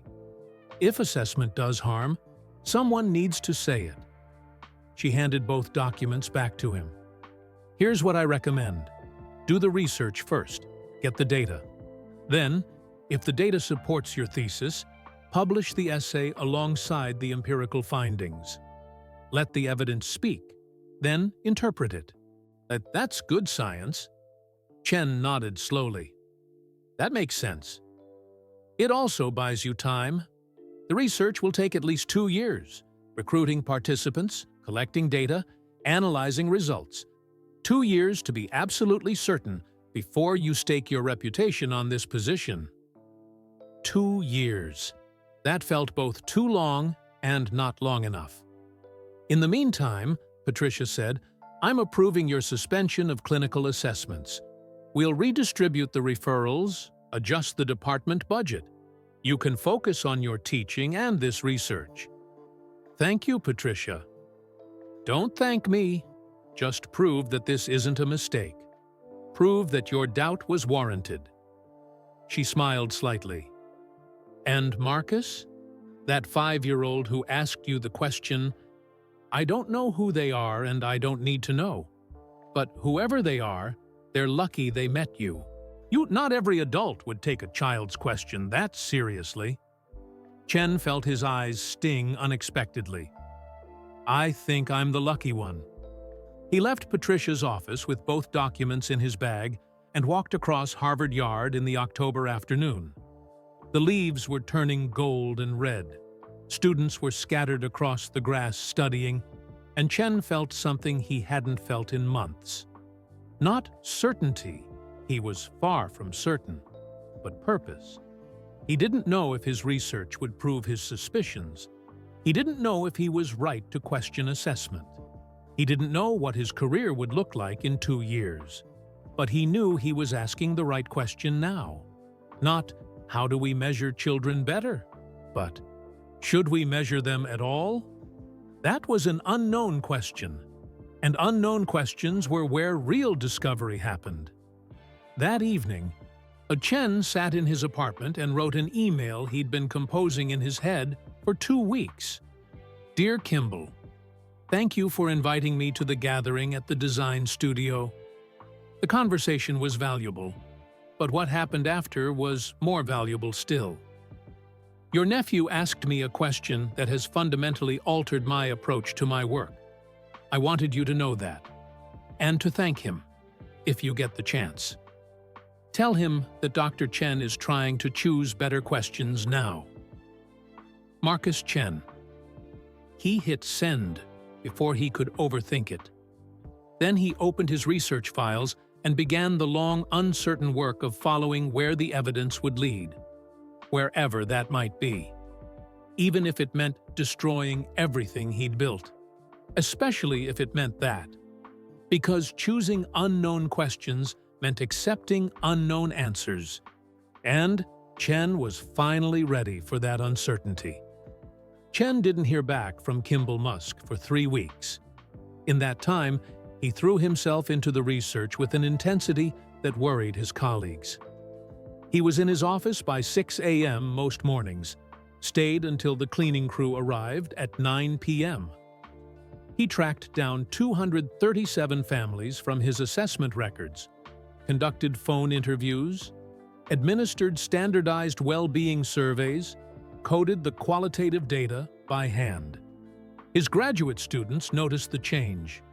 Sarah Kim, his doctoral advisee, knocked on his office door one evening in late October. "Professor Chen, are you okay?" Chen looked up from his laptop, blinking in the fluorescent light. His office was a disaster. Papers everywhere, empty coffee cups forming a small city on his desk, books pulled from shelves and left open to relevant passages. I'm fine, Sarah. Just working on the longitudinal follow-up study." "It's 8:30 p.m. You've been here since dawn and—" She hesitated. "Some of the other students are worried. They've heard you suspended your clinical practice. There are rumors you're having some kind of crisis." Chen leaned back in his chair. Sarah was 27, brilliant, in her 4th year of the PhD program. She'd chosen to work with him because of his assessment protocols. If he published research suggesting those protocols were harmful, it could undermine her entire dissertation. He owed her honesty. "I'm not having a crisis," he said slowly. "Or maybe I am, but it's the productive kind. Sarah, have you ever questioned whether what we're doing actually helps children?" She sat down across from him, confused. "Our assessments? They help all the time. We identify learning disabilities early. We match gifted kids with appropriate programs. But do the kids we identify as gifted end up happier? More successful? Or do we just create pressure and anxiety?" Sarah frowned. "There's research showing that gifted programs improve outcomes. Academic outcomes, yes. But what about life outcomes? What about happiness, creativity, the ability to pursue unexpected paths?"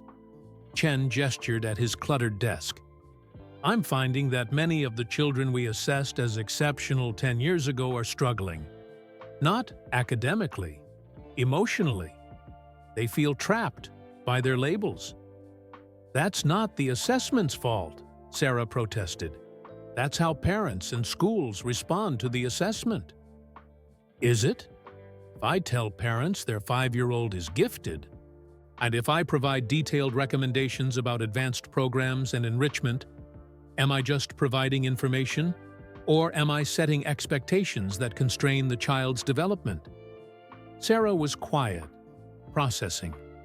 Finally, "What are you going to do with this research?" "I don't know yet. I'm following the data.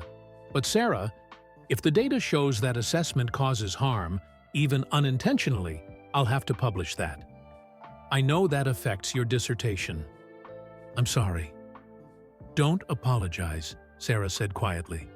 "If you're right, I'd rather know now than spend my career doing something harmful." She stood. "But Professor Chen, please eat something, and maybe go home before midnight. You can't do good research if you're collapsing from exhaustion." After she left, Chen realized she was right. He was burning out, driven by a compulsive need to prove or disprove his suspicions as quickly as possible. He packed his bag and walked home through Cambridge in the cold October night. Students streamed past him toward Harvard Square bars and restaurants. He remembered being that age, believing he could change the world through knowledge. He still believed that.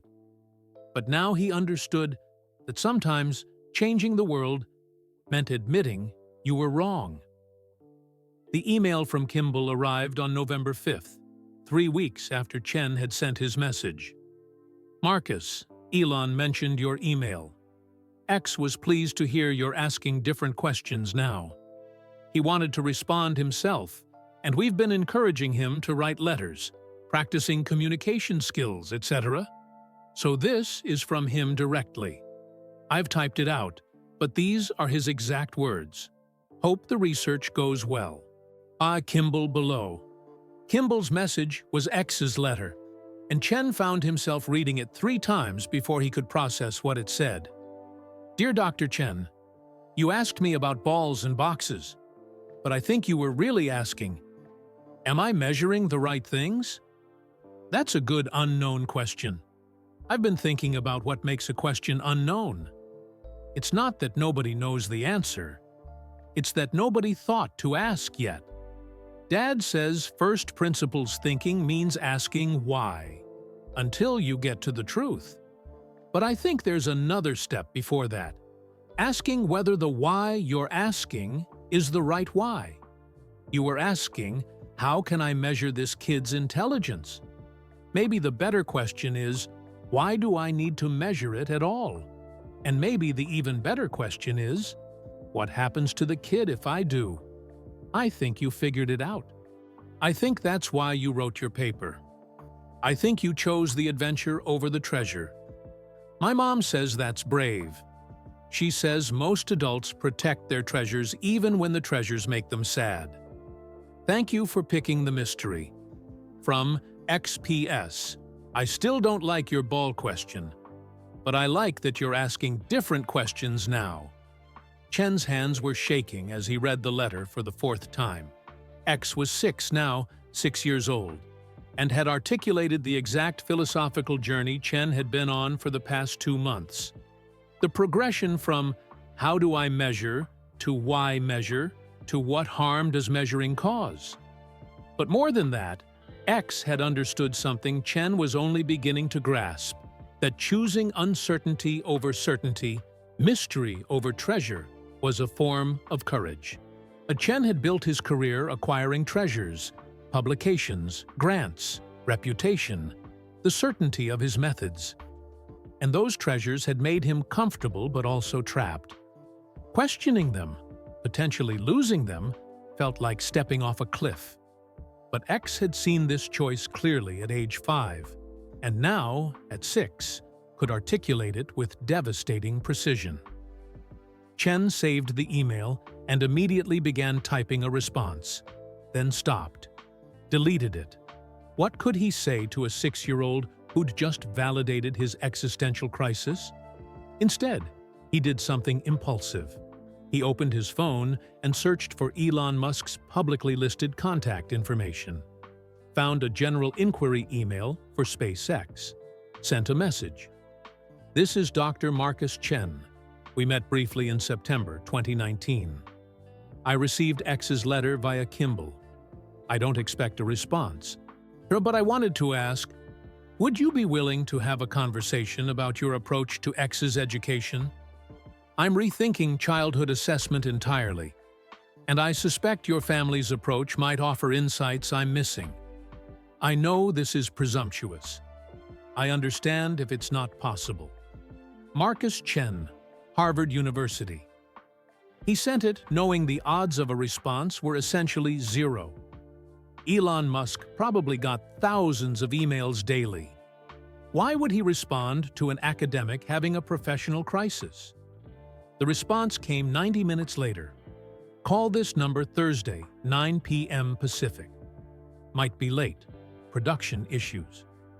Elon Chen stared at his phone in disbelief. Then he looked at the calendar. Thursday was 2 days away. He spent those 2 days nervous as a graduate student before a dissertation defense. He prepared notes, questions, and frameworks for the conversation. Then he deleted all of it, remembering Elon's preferred communication style. Direct, no bullshit. Get to the point. Thursday evening, Chen sat in his apartment with his phone, waiting. At 9:15 Pacific, 12:15 a.m. in Boston, his phone rang. "Chen? It's Elon. Sorry, late. Starship stuff." "No problem. I appreciate you calling at all." X's letter, right? He spent 2 hours writing it. 4 drafts. Kid's a perfectionist. Drives me crazy. There was affection in Elon's voice, not criticism. "What did you want to know?" Chen took a breath. "I received your son's letter, and I don't know how to process it. He's 6 years old, and he's articulating philosophical concepts that took me months to work through. Did you coach him? Help him write it?" "No, I mean, Kimball typed it because X's handwriting is still kind of messy, but the words are all his. We talked about your question a few times. He was obsessed with it for a while, but I didn't tell him what to write." "Then where does it come from? This level of metacognitive awareness shouldn't be possible at 6. Elon was quiet for a moment. Chen could hear machinery in the background, voices shouting technical specifications. "You're asking the wrong question again. You're asking, how is this possible? When you should ask, why do I think it's impossible?" Chen felt like he'd been slapped. "Explain." "You've got a model in your head of what 6-year-olds can and can't do. That model is based on observing thousands of 6-year-olds in standard environments with standard educational approaches. But what if the model is wrong? Not wrong about those kids. Wrong about the ceiling. You're saying X is exceptional. I'm saying X hasn't been taught his limitations yet. Most kids by age 6 have learned 1,000 subtle lessons about what they're not supposed to be able to do. You're too young for that. That's too complicated. Kids your age don't understand this. We've never told X that. We've answered his questions honestly, given him access to ideas way above his level, and let him engage with them however he can. That's not standard developmental practice," Chen said carefully. "Standard practice optimizes for average outcomes. I'm not interested in average outcomes." There was a pause. Then Elon continued, his tone shifting. "Look, I know what you're thinking. Rich guy with resources gives his kid every advantage. Kid does well. He claims it's a revolutionary educational approach. I get it, but here's the thing. The resources aren't the key factor. The key factor is not limiting him. Can you elaborate? Most education is subtractive. You start with a curious kid who wants to know everything, and you subtract. Subtract by saying, you'll learn that later. Subtract by saying, that's not on the test. Subtract by saying, kids your age can't handle that. By 3rd grade, you've subtracted so much natural curiosity that you have to artificially motivate kids with grades and gold stars. Chen was writing notes despite telling himself he wouldn't. So, your approach is additive. Answer the questions they actually ask. Give them tools that match their interests, not their age. Let them fail without shame. And most importantly, never ever tell them something is too hard for them. Let them discover their own limits, rather than imposing ours. But there are developmental constraints, Chen protested. Piaget's stages, information processing limitations, working memory capacity. Are those constraints real, or are they artifacts of how we've traditionally taught? Elon interrupted. Maybe kids can't do abstract reasoning at age 5 because we don't give them practice with abstract reasoning at age 5. Maybe working memory capacity is limited because we've never trained it.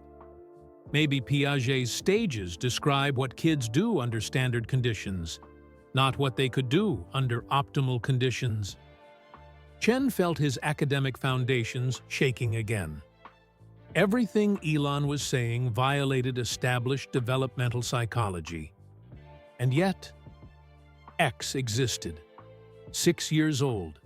Writing letters that demonstrated sophistication Chen wouldn't expect from most teenagers. What about socialization?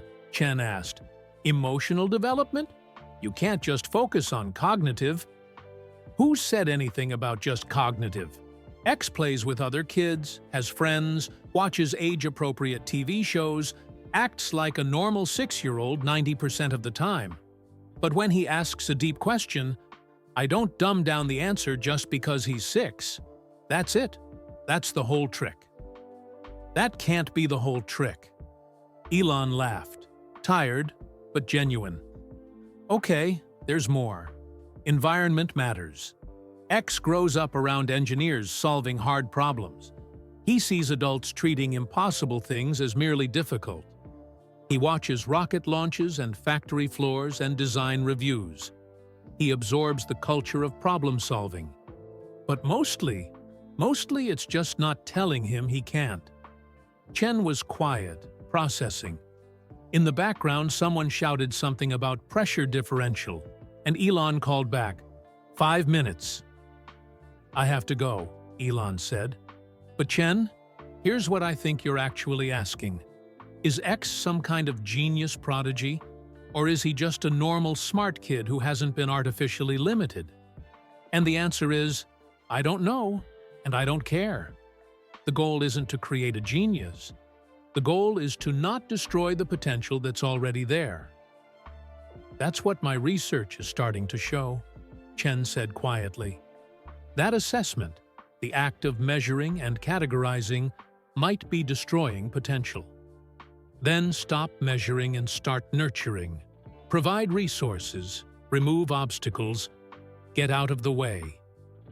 That doesn't scale. Now that can't serve millions of children. Maybe it can't, Elon agreed.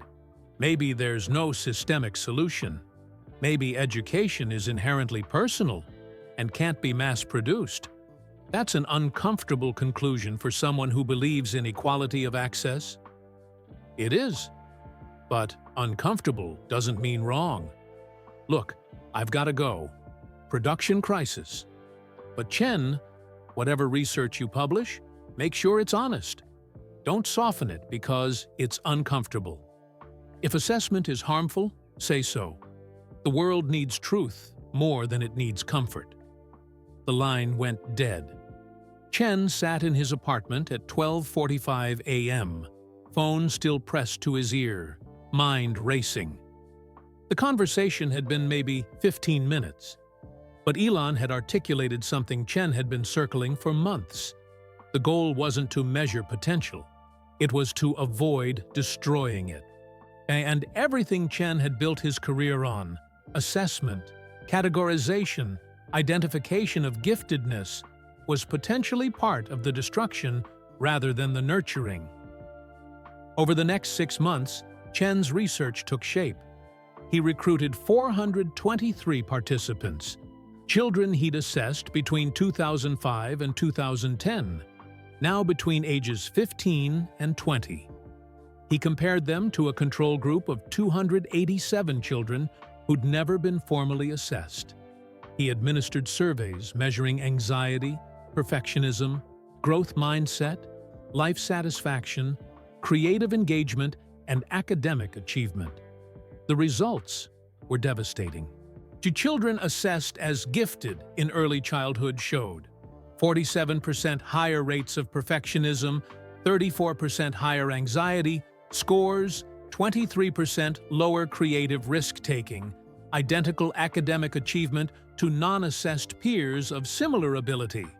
In other words, assessment accurately identified ability but created psychological harm without improving outcomes. The children who'd never been assessed but showed similar abilities in retrospective evaluation were just as successful academically but significantly happier and more willing to try new things. Chen ran the statistics 5 times, looking for errors. There weren't any. He expanded the sample, conducted follow-up interviews, controlled for socioeconomic status and parental education. The pattern held. Early childhood cognitive assessment, accurate but harmful. By June 2020, Chen had the data. Now he had to decide what to do with it. He could publish it quietly in a specialized journal where only academics would read it.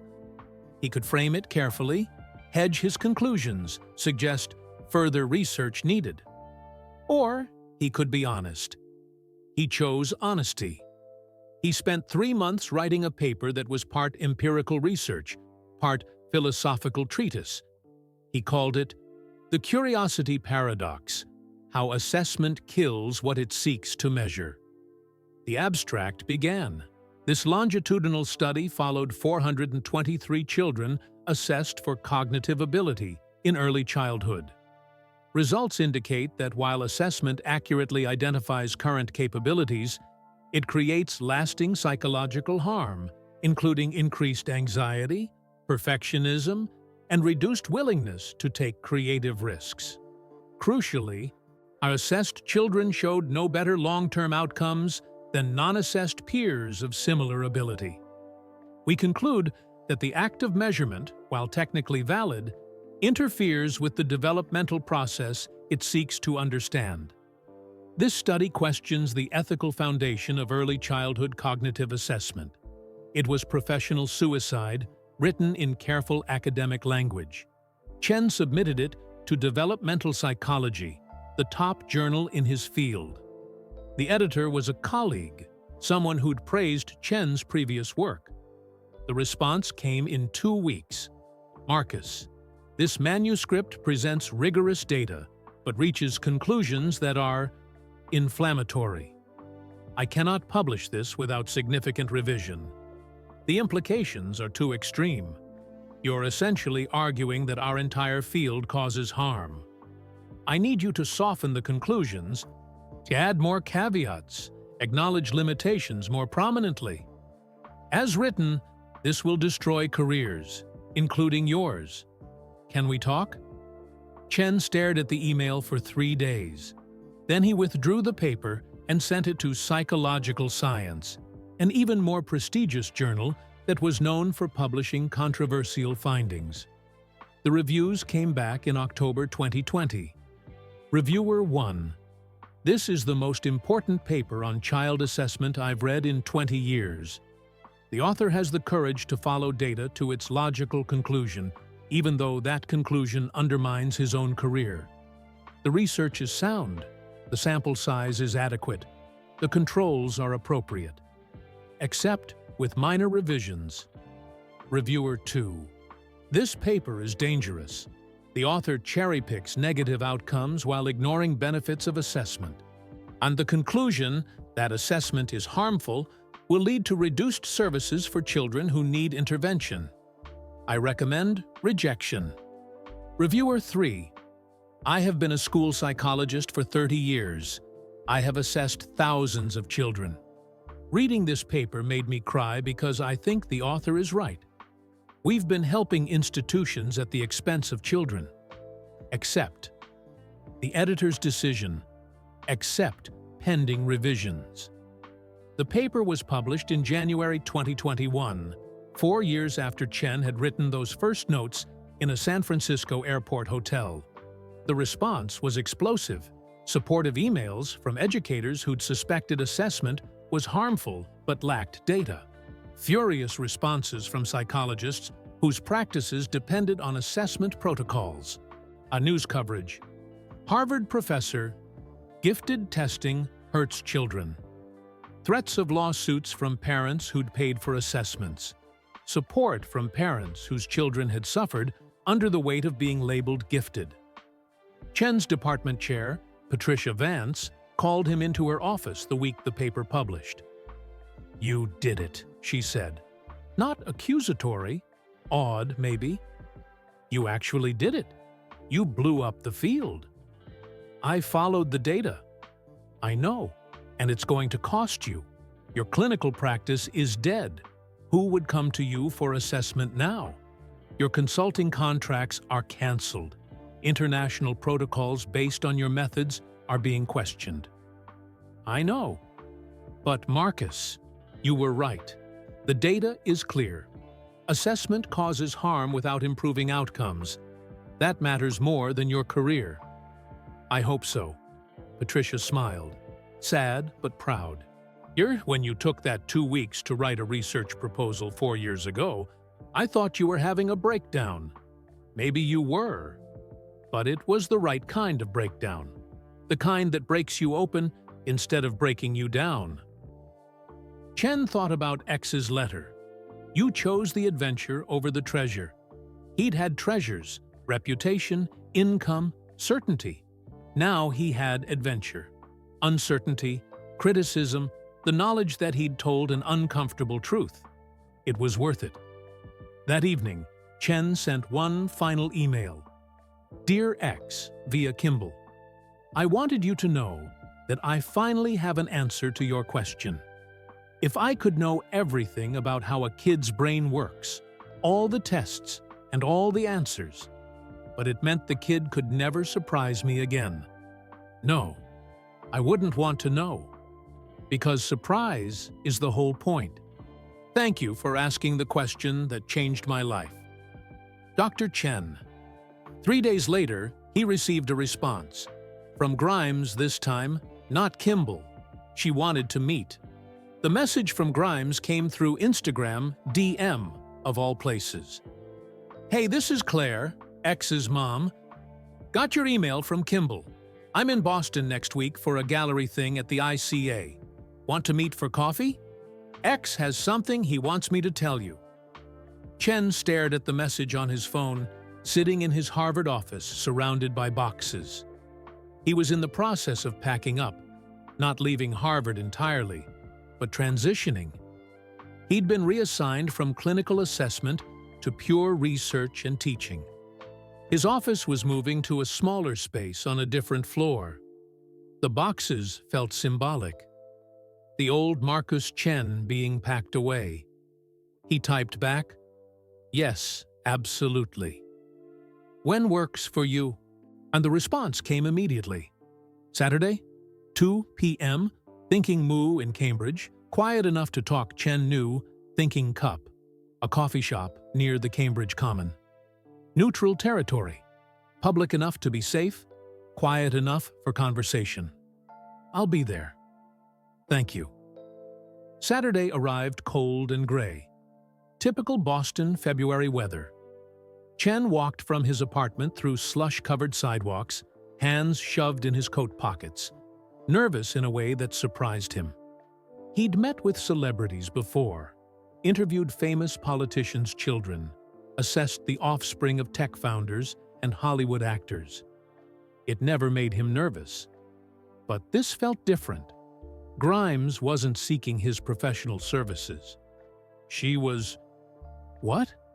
Delivering a message from her 6-year-old son? That seemed absurd when he thought about it clearly. Except X wasn't an ordinary 6-year-old, and this whole situation had stopped being ordinary the moment X asked him about balls and boxes. Chen arrived at Thinking Cup 10 minutes early. He ordered a cappuccino, found a corner table, and tried to look casual while his mind raced through possible conversation scenarios. Grimes arrived exactly on time, which surprised him. He'd absorbed the cultural stereotype that artists ran on their own time. But she walked in at 2 p.m. precisely, looking nothing like her public persona. No elaborate makeup, no futuristic outfit. Just a woman in her early 30s wearing paint-stained jeans, an oversized black sweater, and a beanie covering most of her distinctive hair. She could have been any art student from the nearby galleries. She spotted him. He'd sent her a photo so she'd recognize him and walked over. Her handshake was firm, her eyes sharp with intelligence. Dr. Chen, thanks for meeting. Please, just Marcus. And thank you for reaching out. She ordered a flat white and a pastry, then settled across from him. Up close, Chen could see the fatigue around her eyes, the particular exhaustion of being a parent to a young child while maintaining a demanding career. "So," Grimes said, wrapping her hands around her coffee, "X has been talking about you for over a year. Ever since that day at the Tesla studio. He calls you the question tester man." Chen smiled despite himself. "I've been called worse. He keeps asking when he can see you again, which is wild because he doesn't usually care about seeing adults. Most grown-ups bore him." She took a sip of coffee. "But you did something nobody else does." "What's that?" "You let him change your mind. You actually listened." Chen felt something tight in his chest. "He asked me a question I couldn't answer, or couldn't answer honestly, and keep doing what I was doing. That's what I wanted to talk to you about." Grimes pulled out her phone, scrolled through something. "X wanted me to tell you something specific. He made me promise to get it right, so I wrote it down exactly."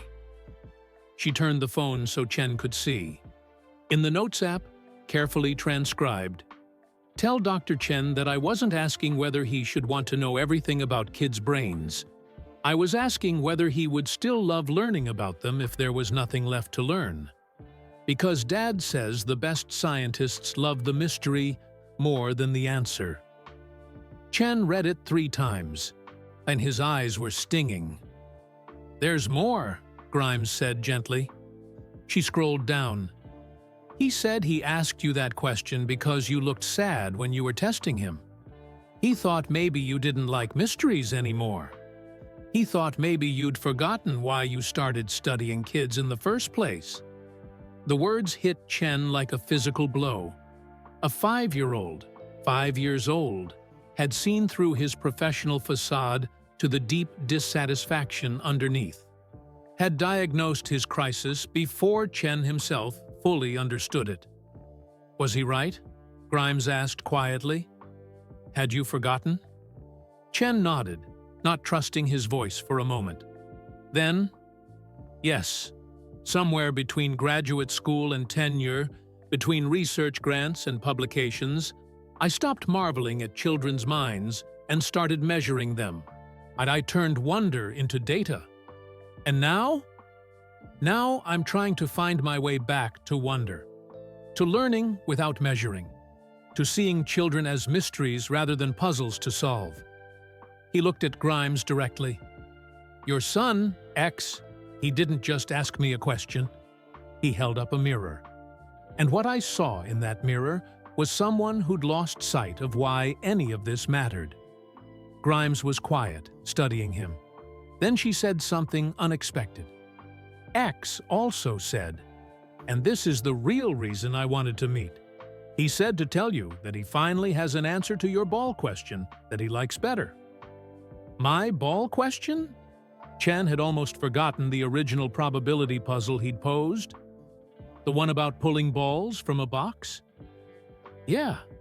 He's been thinking about it for over a year. He wanted me to tell you his answer." Grimes looked at her phone again. "Reading," he said. "Instead of reaching in blindly, ask yourself why the balls need to be different colors in the first place. Maybe the real solution is painting them all the same color, so it doesn't matter which ones you pull out. Sometimes, the best answer to a hard question is changing the question until it's easy." Chen sat back in his chair, stunned. That wasn't just a clever answer. That was a fundamental reframing of the problem space. Instead of optimizing within constraints, X was questioning whether the constraints needed to exist. "He's 6 years old," Chen said, half to himself. "Almost 7 now. But yeah." Grimes smiled, proud but also slightly bewildered, like she couldn't quite believe it either. "He's going to be insufferable as a teenager, isn't he?" Chen laughed, genuine and unexpected. "Probably. But I think he's going to be exactly who he needs to be." They talked for another hour. Not about X, mostly. About art and science. About creativity and constraint. about what it meant to raise a child in the spotlight while trying to give them a normal childhood. Grimes told him about her own education, or lack thereof. She'd dropped out of university, pursued music on her own terms, learned production by experimenting rather than following traditional paths. "Everyone told me I was doing it wrong," she said. "No degree, no formal training, just messing around with software and synthesizers. But that freedom, not knowing the right way, that's where the innovation came from. I wasn't limited by what I was supposed to be able to do." "That's what Elon said," Chen observed. "See, that the key with X is not telling him his limitations." "It's harder than it sounds," Grimes admitted. "Every instinct as a parent is to protect your kid, keep them safe, prevent them from trying things that might hurt them or fail. But safety and growth are often opposite directions. You can't discover your capabilities without risking failure." Chen thought about his research. The children who'd been assessed as gifted often became risk-averse, terrified of failure because it would contradict their label. The children who'd never been assessed felt freer to try and fail, and try again. "Your paper," Grimes said suddenly, "the one about assessment being harmful. X doesn't fully understand it. He's 6, but I explained the basics. He said something interesting." "What?" He said, "So, doctor, Chen found out that when you tell kids what they're good at, they stop trying new things?" And I said yes, basically. And he said, "That's sad. The fun part is not knowing what you're good at yet." Chen felt tears threatening again. That was it exactly. The fun part, the essential part, was the not knowing, the discovery, the surprise.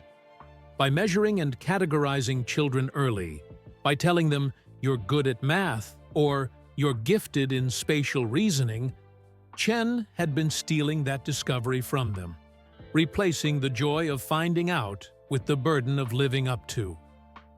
"I need to tell you something," Chen said. "Something I haven't told anyone except my department chair." Grimes waited. "After I published my research, I received hundreds of emails, some supportive, some angry. But a few, maybe 20 or 30, were from people thanking me. Parents whose children had been assessed as gifted and struggled under the pressure. Teachers who'd watched bright kids become anxious perfectionists. And one email was from a woman my age, a scientist at MIT. She said she'd been identified as profoundly gifted at age 5. Her whole life was mapped out. Special schools, accelerated programs, eventually physics at Caltech. She's successful by every external measure. But she wrote, "I've spent 40 years living someone else's idea of who I should be. I don't know who I actually am. Your research is the first time I've seen anyone acknowledge that being labeled can be a cage." Grimes nodded slowly. "Did you respond?" "I tried. I told her it wasn't too late to discover herself. But I don't know if I believe that.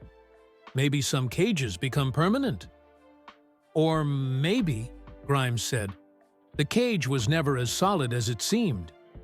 Maybe she just needs permission to see it differently." She finished her coffee. "That's what X did for you, right? Gave you permission to see your work differently." "He gave me permission to question, which is different from answering, but maybe more important." "Definitely more important." Grimes checked her phone. Something had buzzed. "Sorry, I have to get going. Gallery meeting at 4. She stood, then hesitated. "Can I ask you something?" "Of course." "What are you going to do now? Your assessment practice is dead. Your reputation is controversial. You've basically nuked your own career. What comes next?" Chen had been asking himself the same question for months. Now, sitting across from Grimes in a Cambridge coffee shop, the answer finally crystallized. "I'm going to study how to preserve wonder," he said. "Not how to measure intelligence or assess ability, but how to keep children curious as they age. How to resist the systemic forces that train curiosity out of them. How to help parents and teachers nurture exploration instead of channeling it into predetermined paths." That sounds like something the world actually needs. I hope so, because I've spent 20 years doing something the world didn't need, and I'd like the next 20 to matter more. Grimes smiled, genuine warmth. X would approve. He's all about things mattering. She pulled on her coat. "Hey, if you ever want to talk more about this stuff, raising kids who keep asking questions, resisting the pressure to optimize them, I'm around." "Well, not around. I'm in LA mostly. But email works." "I'd like that." "Cool." She headed toward the door, then turned back. "Oh, and Marcus? X also wanted me to tell you thank you." "Thank me? For what?" He said, "Tell Dr. Chen thank you for being brave enough to be wrong. Most grown-ups can't do that." Then she was gone, disappearing into the February afternoon, leaving Chen alone with his empty coffee cup and a heart too full to speak. Over the next 3 years, Chen's career transformed entirely. He stopped doing assessments, stopped categorizing children, stopped trying to measure the unmeasurable. Instead, he studied wonder. He interviewed children who remained passionately curious through adolescence. What made them different? He talked to parents who'd resisted the pressure to label and accelerate their kids. How did they manage it? And he observed schools that prioritized exploration over achievement. What did they do differently? Slowly, patterns emerged. Children who stayed curious had adults in their lives who modeled curiosity, who said, "I don't know, let's find out," instead of pretending to have all answers. They had time, unstructured, unscheduled time to pursue random interests and make unexpected connections. They had permission to fail, adults who celebrated attempts rather than outcomes, who treated mistakes as data rather than disasters. And crucially, they'd never been told what they were good at. They remained free to explore broadly, instead of narrowing into predetermined strengths. Chen published these findings gradually: small papers in education journals, qualitative studies that valued depth over statistical significance. And the work was less prestigious than his previous research, brought in less grant money, generated fewer citations, but it mattered. Teachers wrote to him saying the research changed how they structured their classrooms. Parents thanked him for giving them permission to resist the pressure to optimize their children. In June 2024, Chen published a paper that brought everything together. The Curiosity Paradox: How Assessment Kills What It Seeks to Measure. It was essentially the essay he'd written 4 years earlier, now backed by rigorous research and longitudinal data. The response was overwhelming, not from academics, who remained divided, but from practitioners, teachers, parents, pediatricians, people working directly with children recognized the truth in what he was saying. The paper went viral in educational circles. TED invited him to speak. Education reform organizations wanted him to consult. He was offered a position designing a new kind of school. No grades, no assessments, just resources and guidance and room for discovery. Chen turned down most of it. He didn't want to become famous for criticizing assessment. He wanted to do the harder work of building something better. Then, in August 2024, he received an email that made him stop everything. "Marcus, it's Claire, Grimes.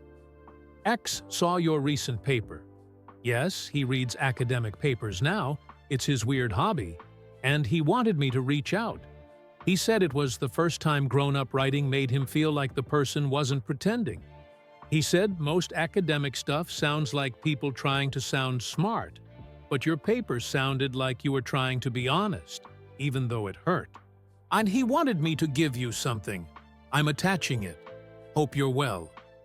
Si Chen opened the attachment with shaking hands. It was a letter, written in a child's handwriting but with remarkable clarity. "Dear Dr. Chen, you asked me about balls and boxes, but I think you were really asking, am I measuring the right things? That's a good unknown question. I've been thinking about what makes a question unknown. It's not that nobody knows the answer, it's that nobody thought to ask yet. Dad says first principles thinking means asking why until you get to the truth. But I think there's another step before that. Asking whether the why you're asking is the right why. You were asking, how can I measure this kid's intelligence? Maybe the better question is, why do I need to measure it at all? And maybe the even better question is, what happens to the kid if I do? I think you figured it out. I think that's why you wrote your paper. I think you chose the adventure over the treasure. My mom says that's brave. She says most adults protect their treasures, even when the treasures make them sad. Thank you for picking the mystery. From XPS. I still don't like your ball question, but I like that you're asking different questions now." Chen read the letter 3 times, tears streaming down his face. X was 9 now. 9 years old and writing with philosophical sophistication that some adults never achieved. But more than that, X had tracked Chen's journey over 5 years, had understood what Chen was attempting, had recognized the courage it took to admit being wrong. Chen printed the letter and framed it, hung it in his office where he could see it every day. A reminder of why he'd made the choice he'd made, why he'd given up certainty for wonder, treasures for adventure, measuring for marveling. On a Friday afternoon in late August, Chen sat in his new office, smaller than before, but with a better view, and wrote a final response. "Dear X, thank you for your letter. You saw something in me 5 years ago that I couldn't see myself, that I'd stopped loving the mystery. You gave me permission to find my way back to wonder. You asked me whether I'd want to know everything about how a kid's brain works, if it meant the kid could never surprise me again. For years, I thought the answer was obvious. Of course, I'd want to know. Knowledge is always valuable, but you were asking a different question. Would I still love learning about children if there was nothing left to learn? The answer is no. I wouldn't. Because the love isn't in the knowing. It's in the discovering. The mystery isn't an obstacle to understanding. The mystery is the understanding. You taught me that at 5 years old. I needed 5 years to fully learn it. Thank you for being patient with me. Thank you for still asking questions that nobody thinks to ask. Thank you for reminding adults that uncertainty is not something to eliminate, but something to embrace. Keep asking unknown questions. The world needs them more than it needs answers." With gratitude and wonder, Marcus, he hit send and leaned back in his chair. Outside his window, Harvard Yard was green with late summer. Students moved across the grass, some focused on phones, some laughing with friends, some sitting alone with books. Each of them an infinite mystery. Each of them in the process of becoming. Each of them more than any assessment could capture. Chen thought about Mrs. Patterson, his third-grade teacher who'd given him books and seen potential without measuring it. He thought about Emma and her kingdom of lost things. He thought about all the children whose wonder he'd inadvertently crushed by trying to quantify their minds. But mostly he thought about X, that strange, brilliant child who'd asked one perfect question and changed the trajectory of an entire career. If you could know everything, but it meant the kid could never surprise you again, would you still want to know? No. No, he wouldn't. Because surprise, genuine, unexpected, unmeasurable surprise, was the whole point of childhood, of learning, of being human. Chen opened his laptop and began writing the syllabus for his fall course. The Psychology of Wonder, Preserving Curiosity Through Development. The first assignment would be simple. Spend a week with a child. Don't assess them. Don't measure them. Don't try to categorize their abilities. Just be present. Just pay attention. Just marvel. And at the end of the week, answer one question. What surprised you? Because if nothing surprised you, you weren't paying attention. And attention, pure, unmeasuring, open attention, was the greatest gift you could give a developing mind. Chen typed the assignment into his syllabus and smiled. After 28 years of studying children, he was finally learning how to see them. Not as puzzles to solve or mysteries to measure, no, but as people in the process of becoming, endlessly surprising, infinitely complex, beautifully unmeasurable. He'd lost his treasures, his reputation for assessment expertise, his clinical practice, the certainty of his methods. But he'd found something better, the adventure of not knowing. And that, Dr. Marcus Chen finally understood, was worth everything he'd given up. The mystery was the point. The surprise was the purpose.